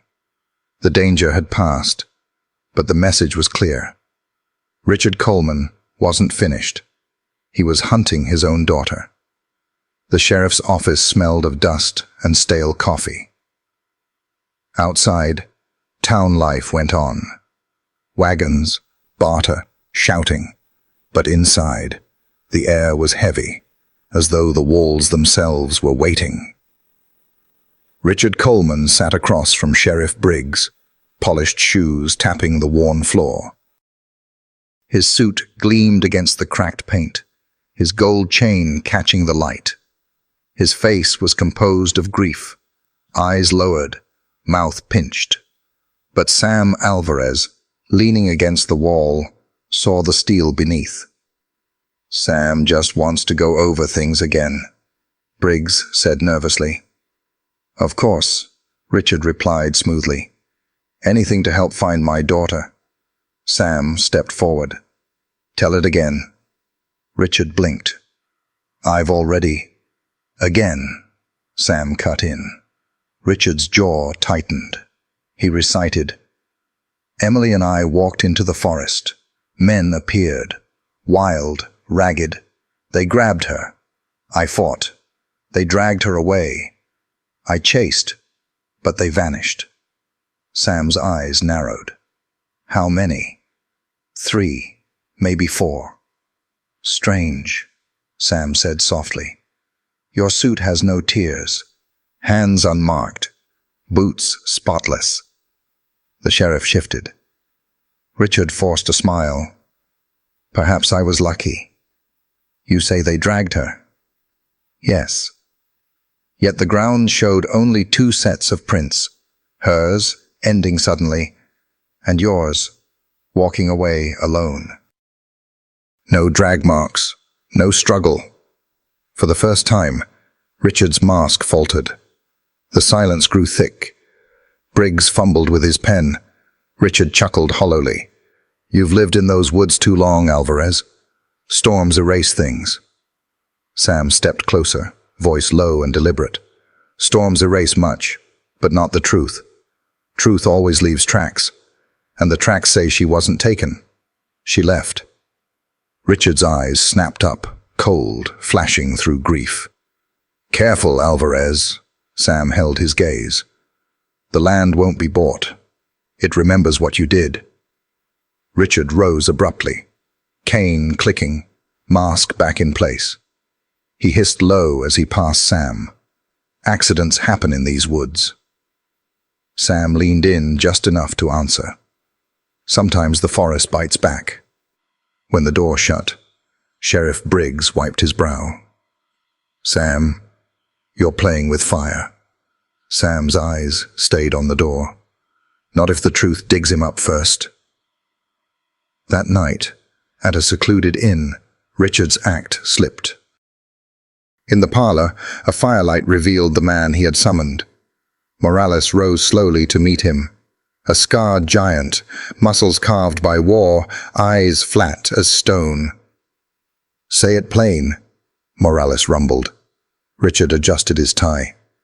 The girl should have been gone. The forest failed. She lives. Morales tilted his head. And that's a problem. She's more than a problem. If she speaks, everything unravels. My name, my fortune, everything. Morales' smile was cold. So you need silence. Discretion, Richard insisted. The ranger has her, Ethan Walker. He has a dog, fierce enough to face a lion. They won't be easy. Dogs bleed like men, Morales said.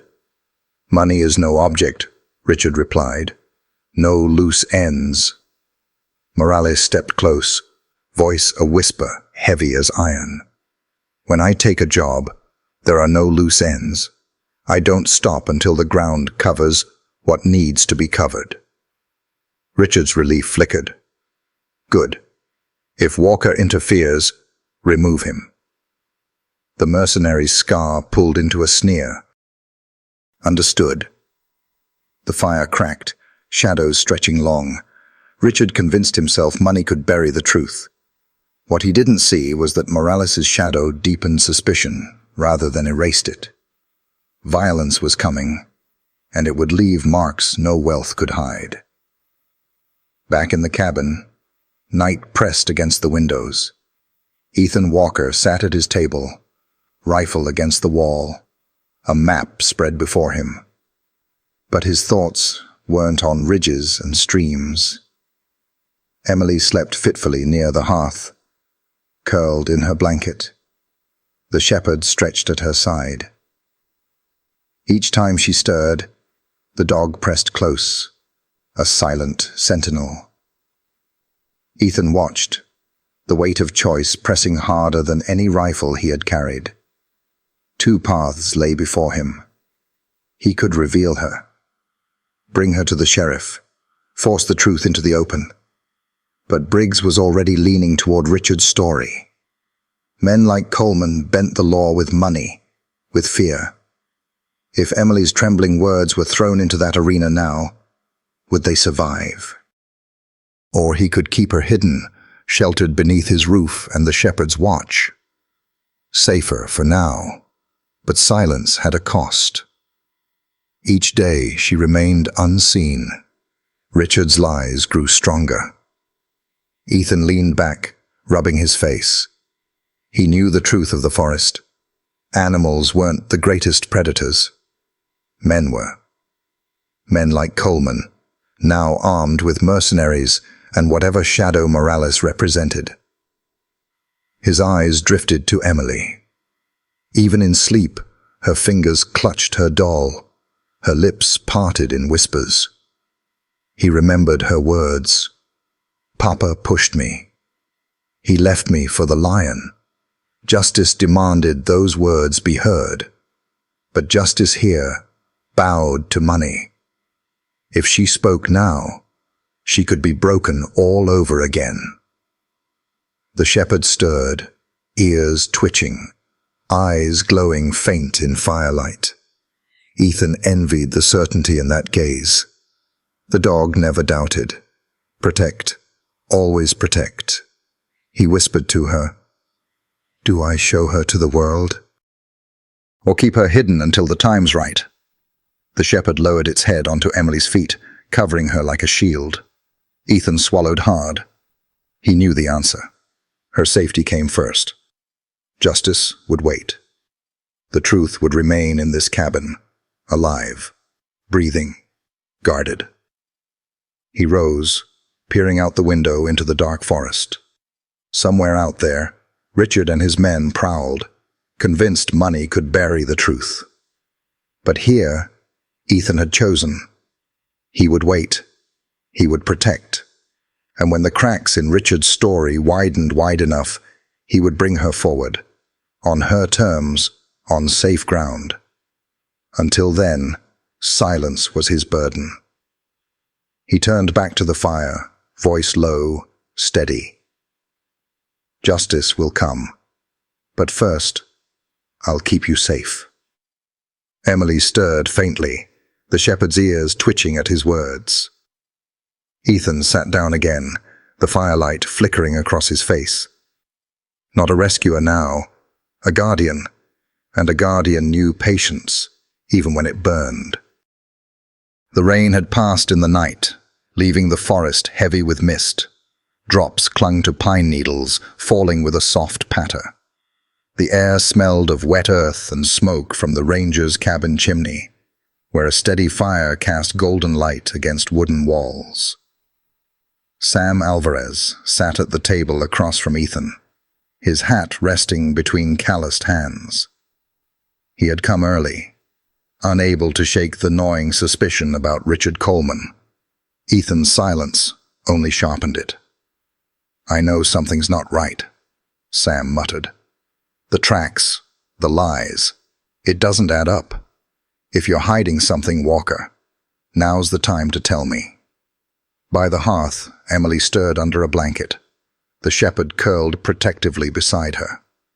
Her grey eyes lifted to Sam's. Too large, too old for her years. She rose unsteadily, brushing her hand across the dog's head as if to steady herself. Sam froze. That look told him the truth lay not with Ethan, but with the child. She stopped in front of him, clutching her doll. Her lips trembled, but then she whispered, each word brittle with pain. "My papa gave me to the lion." The words cracked through the cabin louder than thunder. Sam's breath caught. "What did you say, Nina?" Emily's tears glistened, but her voice did not falter. "He pushed me. When the lion came, I held his arm, but he pushed me down. Then he walked away. He said, 'Accidents happen in the wild.'" The shepherd pressed against her, whining low. Emily's small hand clutched his fur like a lifeline. Sam sank back heavily, grief and fury colliding in his chest. He had suspected Richard was lying, but not this. Ethan rose, resting a hand on Emily's shoulder. "You see now, Sam. She wasn't taken. She left." Sam's voice cracked. "Madre de Dios. No child should carry those words." Emily whispered again, steadier now. "My papa gave me to the lion." The silence that followed was suffocating. Sam rose, trembling with rage. "The sheriff won't want to hear it, not with Coleman's money in his pocket, but this is the truth. It's too heavy to bury." Ethan's eyes darkened. "And in the open, she'll be their target. Coleman won't hesitate. He's already brought in Morales."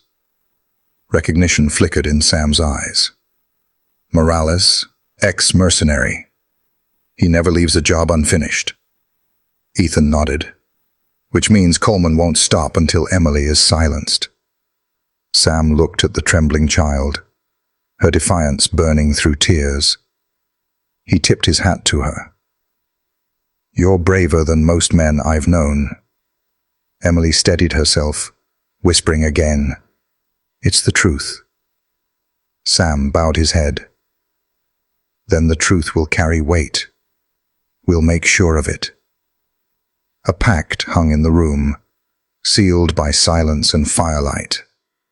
That night, Emily slept uneasily by the hearth, the shepherd's steady breath anchoring her. At the table, Ethan and Sam sat opposite, their faces hard in the glow. "I knew Coleman was lying," Sam said. "But from her lips, it's worse than I imagined." "Worse," Ethan agreed, "and more dangerous." They both knew Sheriff Briggs was bought. Even if Emily spoke, the law would bury her words. Sam's jaw tightened. "Then we need a plan. Not just to hide her, but to end this." Ethan frowned. "Confront him. How?" "In the open, he'll twist the story. And if we wait too long, Morales will find her." "Then we use what he underestimates," Sam said. "His arrogance. Men like him always think they control the story. But he doesn't know this land. He doesn't know you. And he doesn't understand the strength of that child." Ethan looked at Emily, fragile but resilient even in sleep. "She's brave, but she's still a child. I won't risk her life just to expose him." Sam's voice steadied. "She's the reason, not the bait. We'll catch him in his own lie, something even Briggs can't deny. Coleman will come for her again. That's where we strike." Ethan drummed his fingers on the table, weighing the forest's rules. Patience, timing, precision. Finally, he nodded. "Emily stays out of sight. We draw Coleman out, but she doesn't go near him." Sam's eyes glinted. "Agreed." The shepherd lifted his head, tail thumping once against the floor, as if sealing the pact. Ethan looked again at Emily. He had sworn to protect her. That vow now meant facing Coleman head-on. Outside, a wolf's howl carried across the ridge. The hunt had begun. The next day, Ethan crouched in front of Emily, his voice calm but deliberate. "What you said yesterday, it's important. One day soon, we'll need to share it. People might not believe you at first." "They'll call me a liar," she whispered. "No, you are the only one telling the truth. But men like your father will twist words. That's why we practice. So when the time comes, you'll be steady." Her lip trembled. "What if I forget?" "Then you look at him." Ethan nodded to the shepherd. "He never leaves your side. Betrayal doesn't erase truth. It makes it shine brighter." Emily swallowed, then whispered, "My papa gave me to the lion." "Good," Ethan said gently, "but stronger." She tried again, her voice firmer. "My papa gave me to the lion." The shepherd lifted his head, eyes gleaming. "Better," Ethan said. "Now, add what he said." Emily's breath shook. "He said accidents happen in the wild." Her voice cracked. She buried her face in the shepherd's neck. "I can't, Ethan. It hurts." Ethan's hand rested on her shoulder. "And that hurt. That's what makes your words powerful. Because they're real." "What if no one believes me?" she whispered. "Then they'll have to look at me. At Sam. At him." Ethan nodded at the dog. "And we'll stand until they do." Emily wiped her cheeks. She sat a little straighter, eyes reflecting the firelight. "My papa gave me to the lion. He pushed me. He walked away, and he said accidents happen in the wild." The cabin stilled, the forest outside holding its breath. Ethan let silence honor the words before speaking. "That's it, the truth.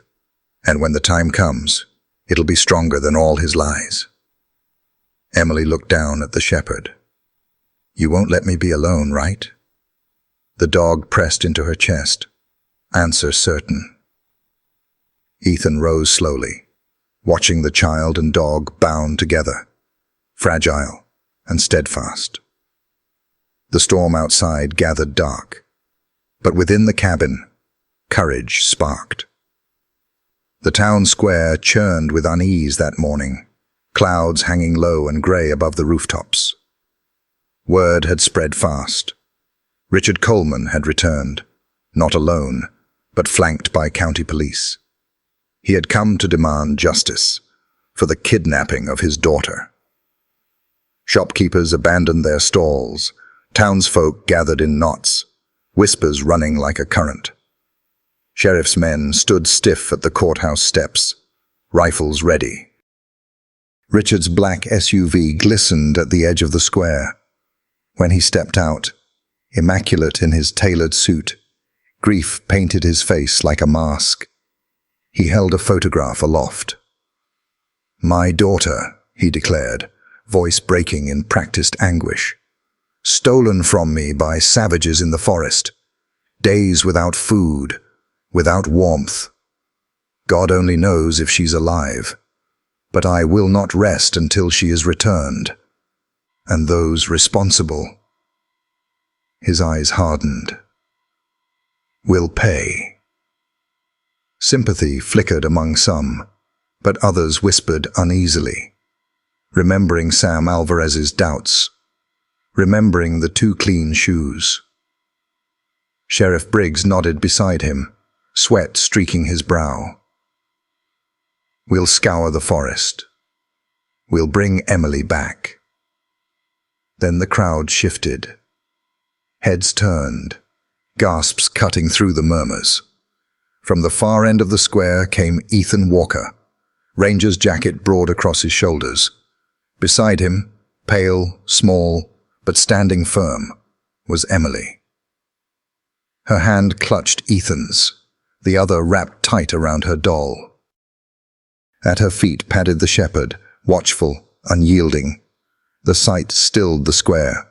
Richard faltered, face blanching, before he forced grief back into place. "Emily," he cried, stumbling forward with arms outstretched. "My God, you're alive! Come to your father!" But Emily did not move. She pressed closer to Ethan, chin trembling yet lifted. The shepherd growled low as Richard neared. Ethan's voice cut through, steel hard. "She's not running to you, Coleman. She's standing where she's safe." Gasps rippled. Richard's smile soured. He jabbed a finger toward Ethan. "He's poisoned her against me. She's frightened, confused." But Emily's small voice pierced the lie. "No, Papa." The square hushed. She stepped forward, eyes wet but fierce. "You left me. You pushed me down. You gave me to the lion." The words struck like thunder. Murmurs swelled into outrage. Sheriff Briggs froze, paling. Richard hissed, "Lies. She's been coached." But Emily rose louder. "You said accidents happen in the wild. I remember." The shepherd barked sharply, the sound snapping the crowd's disbelief into fury. Sam Alvarez shoved forward, voice ringing clear. "She speaks the truth. I saw the tracks myself. A child's ending at claw marks. A man's walking away. No struggle. No kidnapping. Only a father who abandoned her." The mask shattered. Richard's grief twisted to rage, eyes darting for allies, but he found only faces hardened by disgust. Ethan's hand tightened on Emily's. "You thought the forest would bury her, but she stands alive, and her truth is louder than your lies." Richard's hand twitched toward his pocket.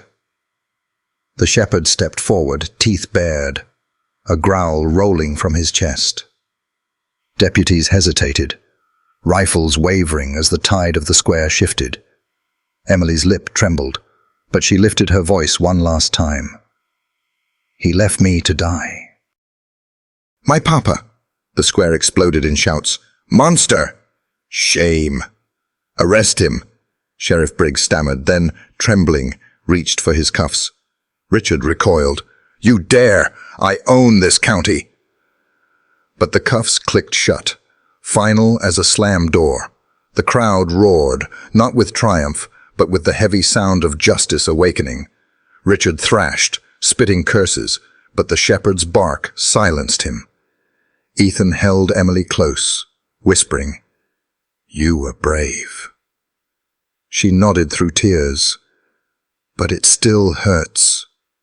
He pulled her into his arms. It will. But you're not alone anymore.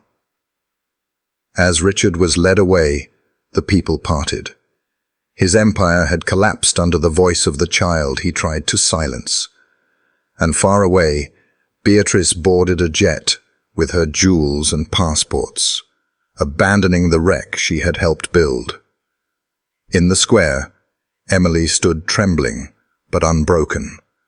Her doll still in her grasp, the shepherd pressed at her side.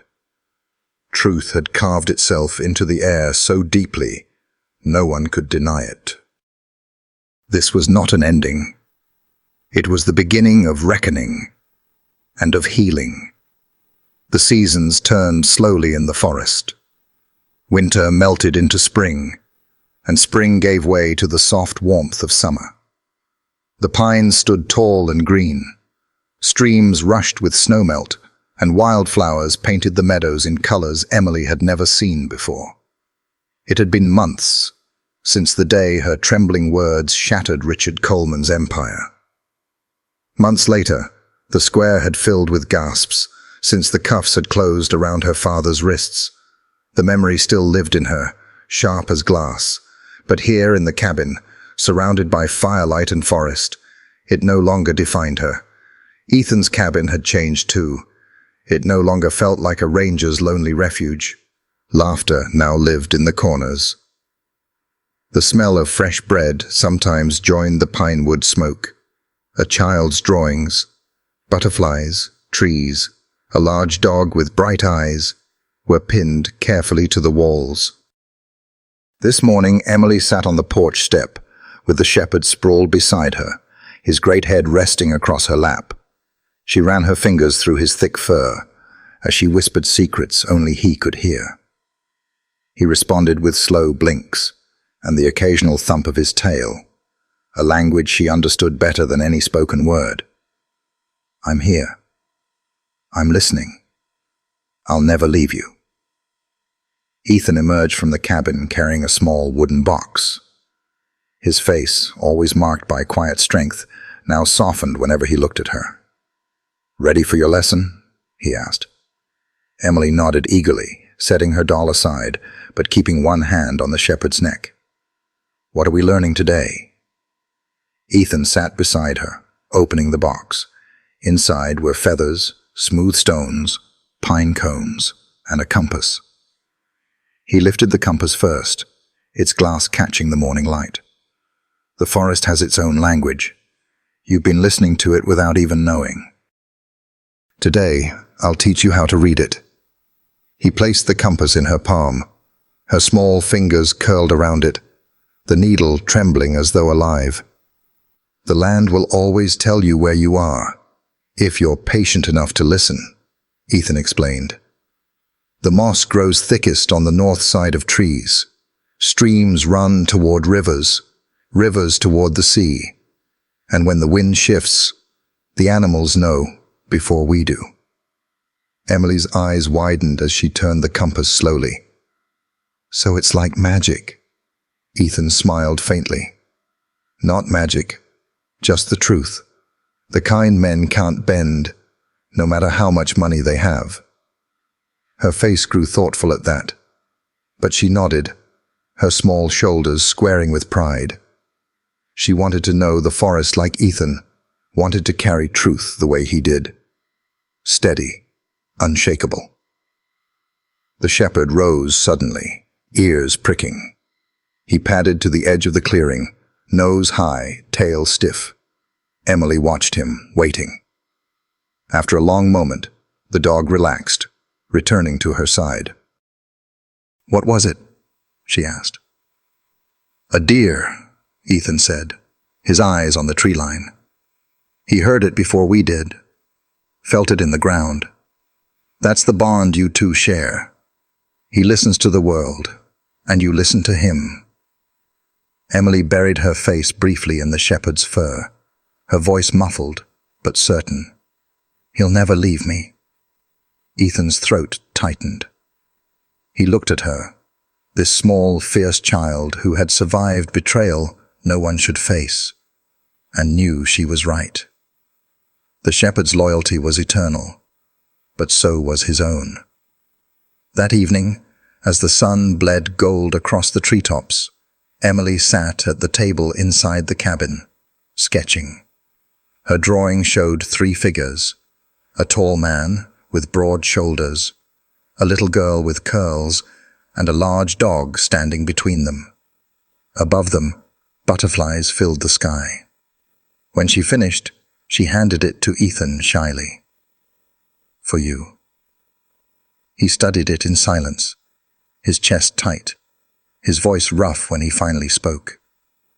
"It's beautiful." Emily's cheeks flushed with pride. The shepherd pressed against her leg, as though approving too.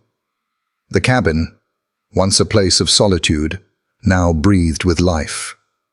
In every laugh Emily let slip, in every bark the shepherd gave, in every quiet moment Ethan spent teaching her the language of the forest, healing threaded itself through the air. The scars remained, in her, in Ethan. In the past they could not change. But scars did not mean weakness. They meant survival. They meant stories that would never be erased.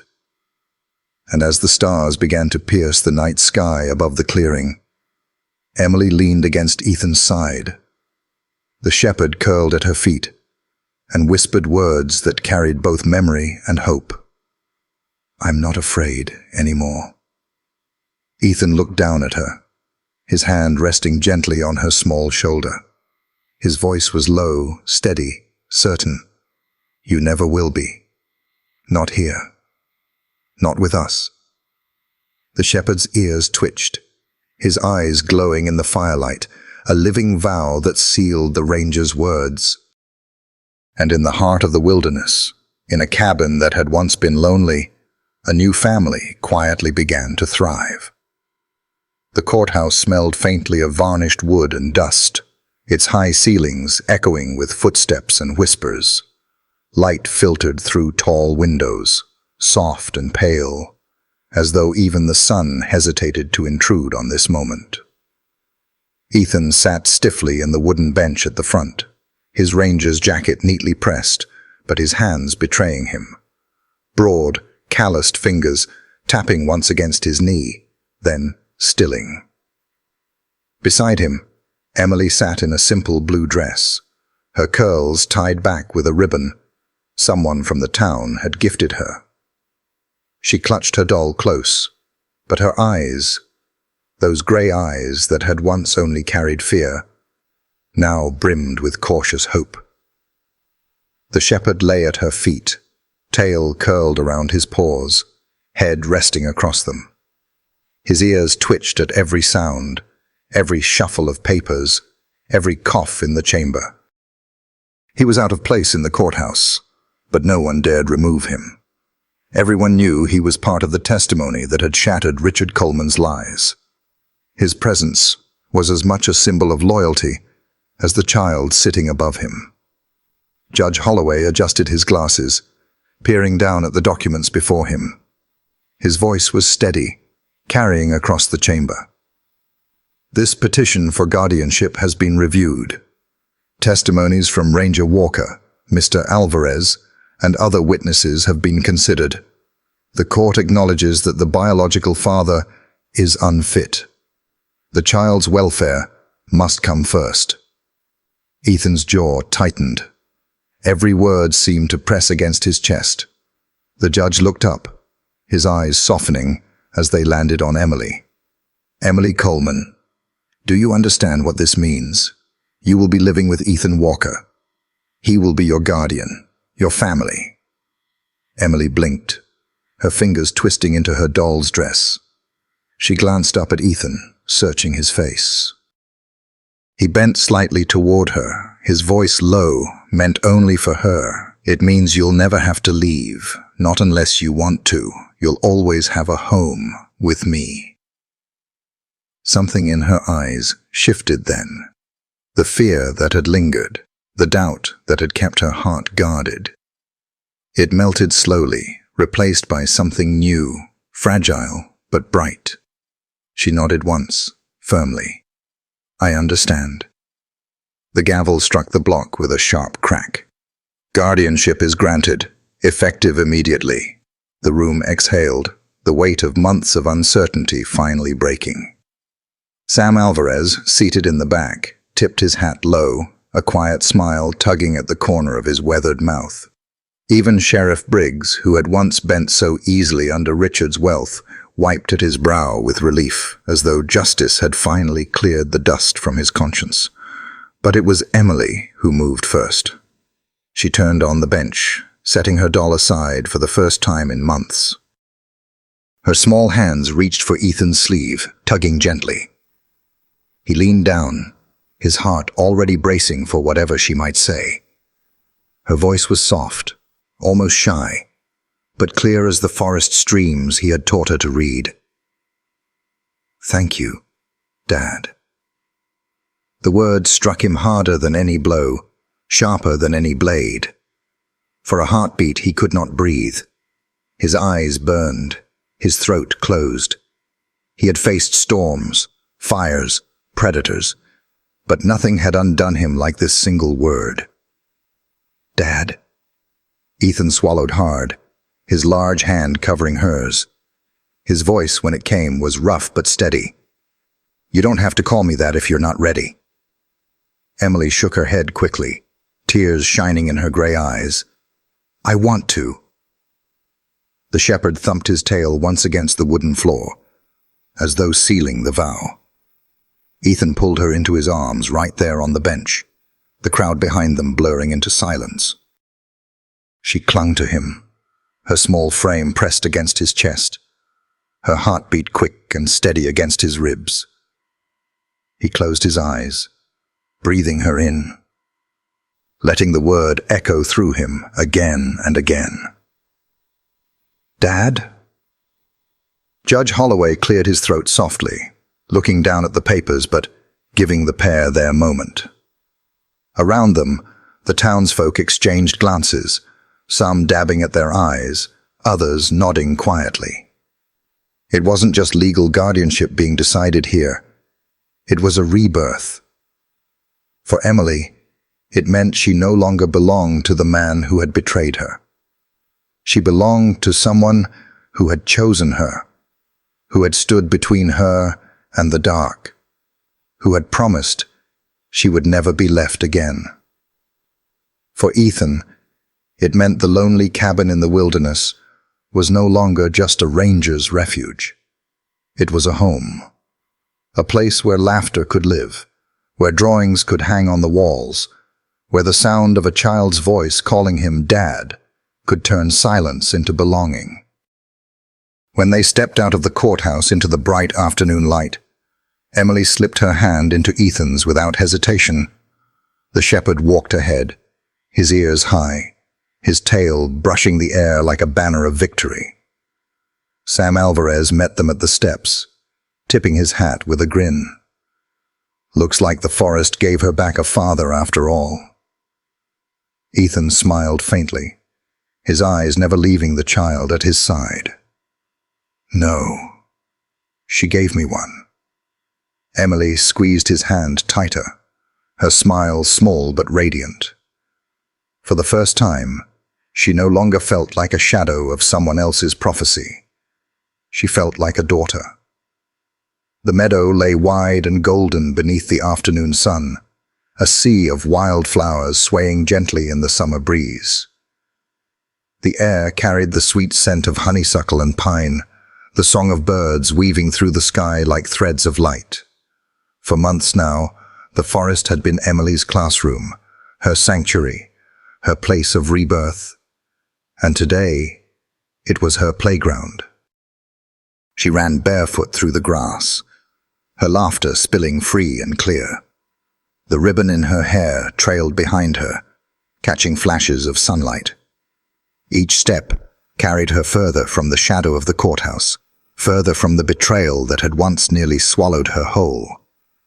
She was still small, still tender, but no longer the frightened child who clung to her doll in silence.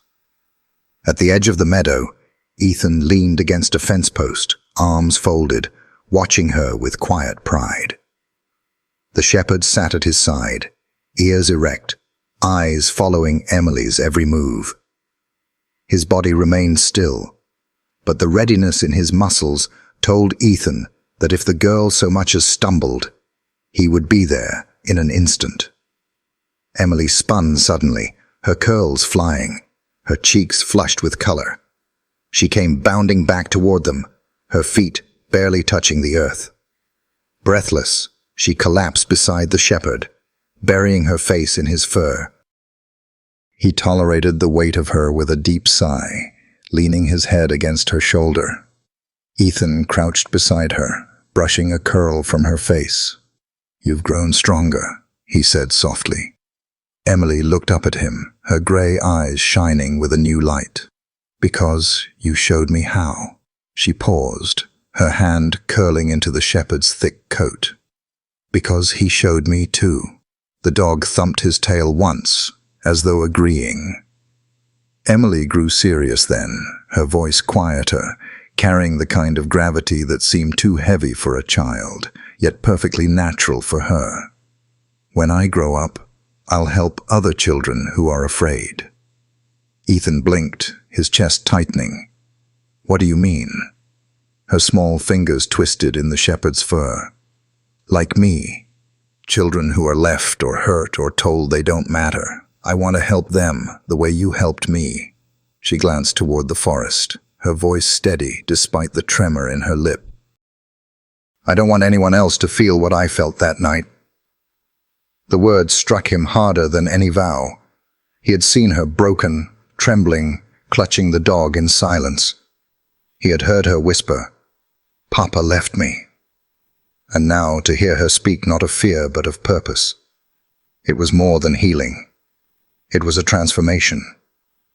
Ethan swallowed hard, his voice rough.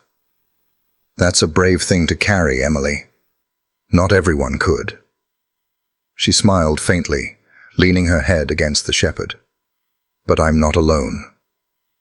The dog gave a quiet bark, his eyes fixed on Ethan, as if reminding him that his vow still stood. "As long as I live, no one will harm her again." Ethan sat back on the grass, the sunlight warm against his shoulders. For the first time in years, he felt something he hadn't dared believe in. Hope, not just for her, but for himself, for the life they had built together out of the ashes of betrayal. Emily leapt up again, her energy uncontained. She ran across the meadow, arms spread wide like wings, her laughter ringing out. The shepherd rose at once, pacing at her side, his stride long and protective. He never strayed more than a few feet, circling her like a guardian orbiting the sun.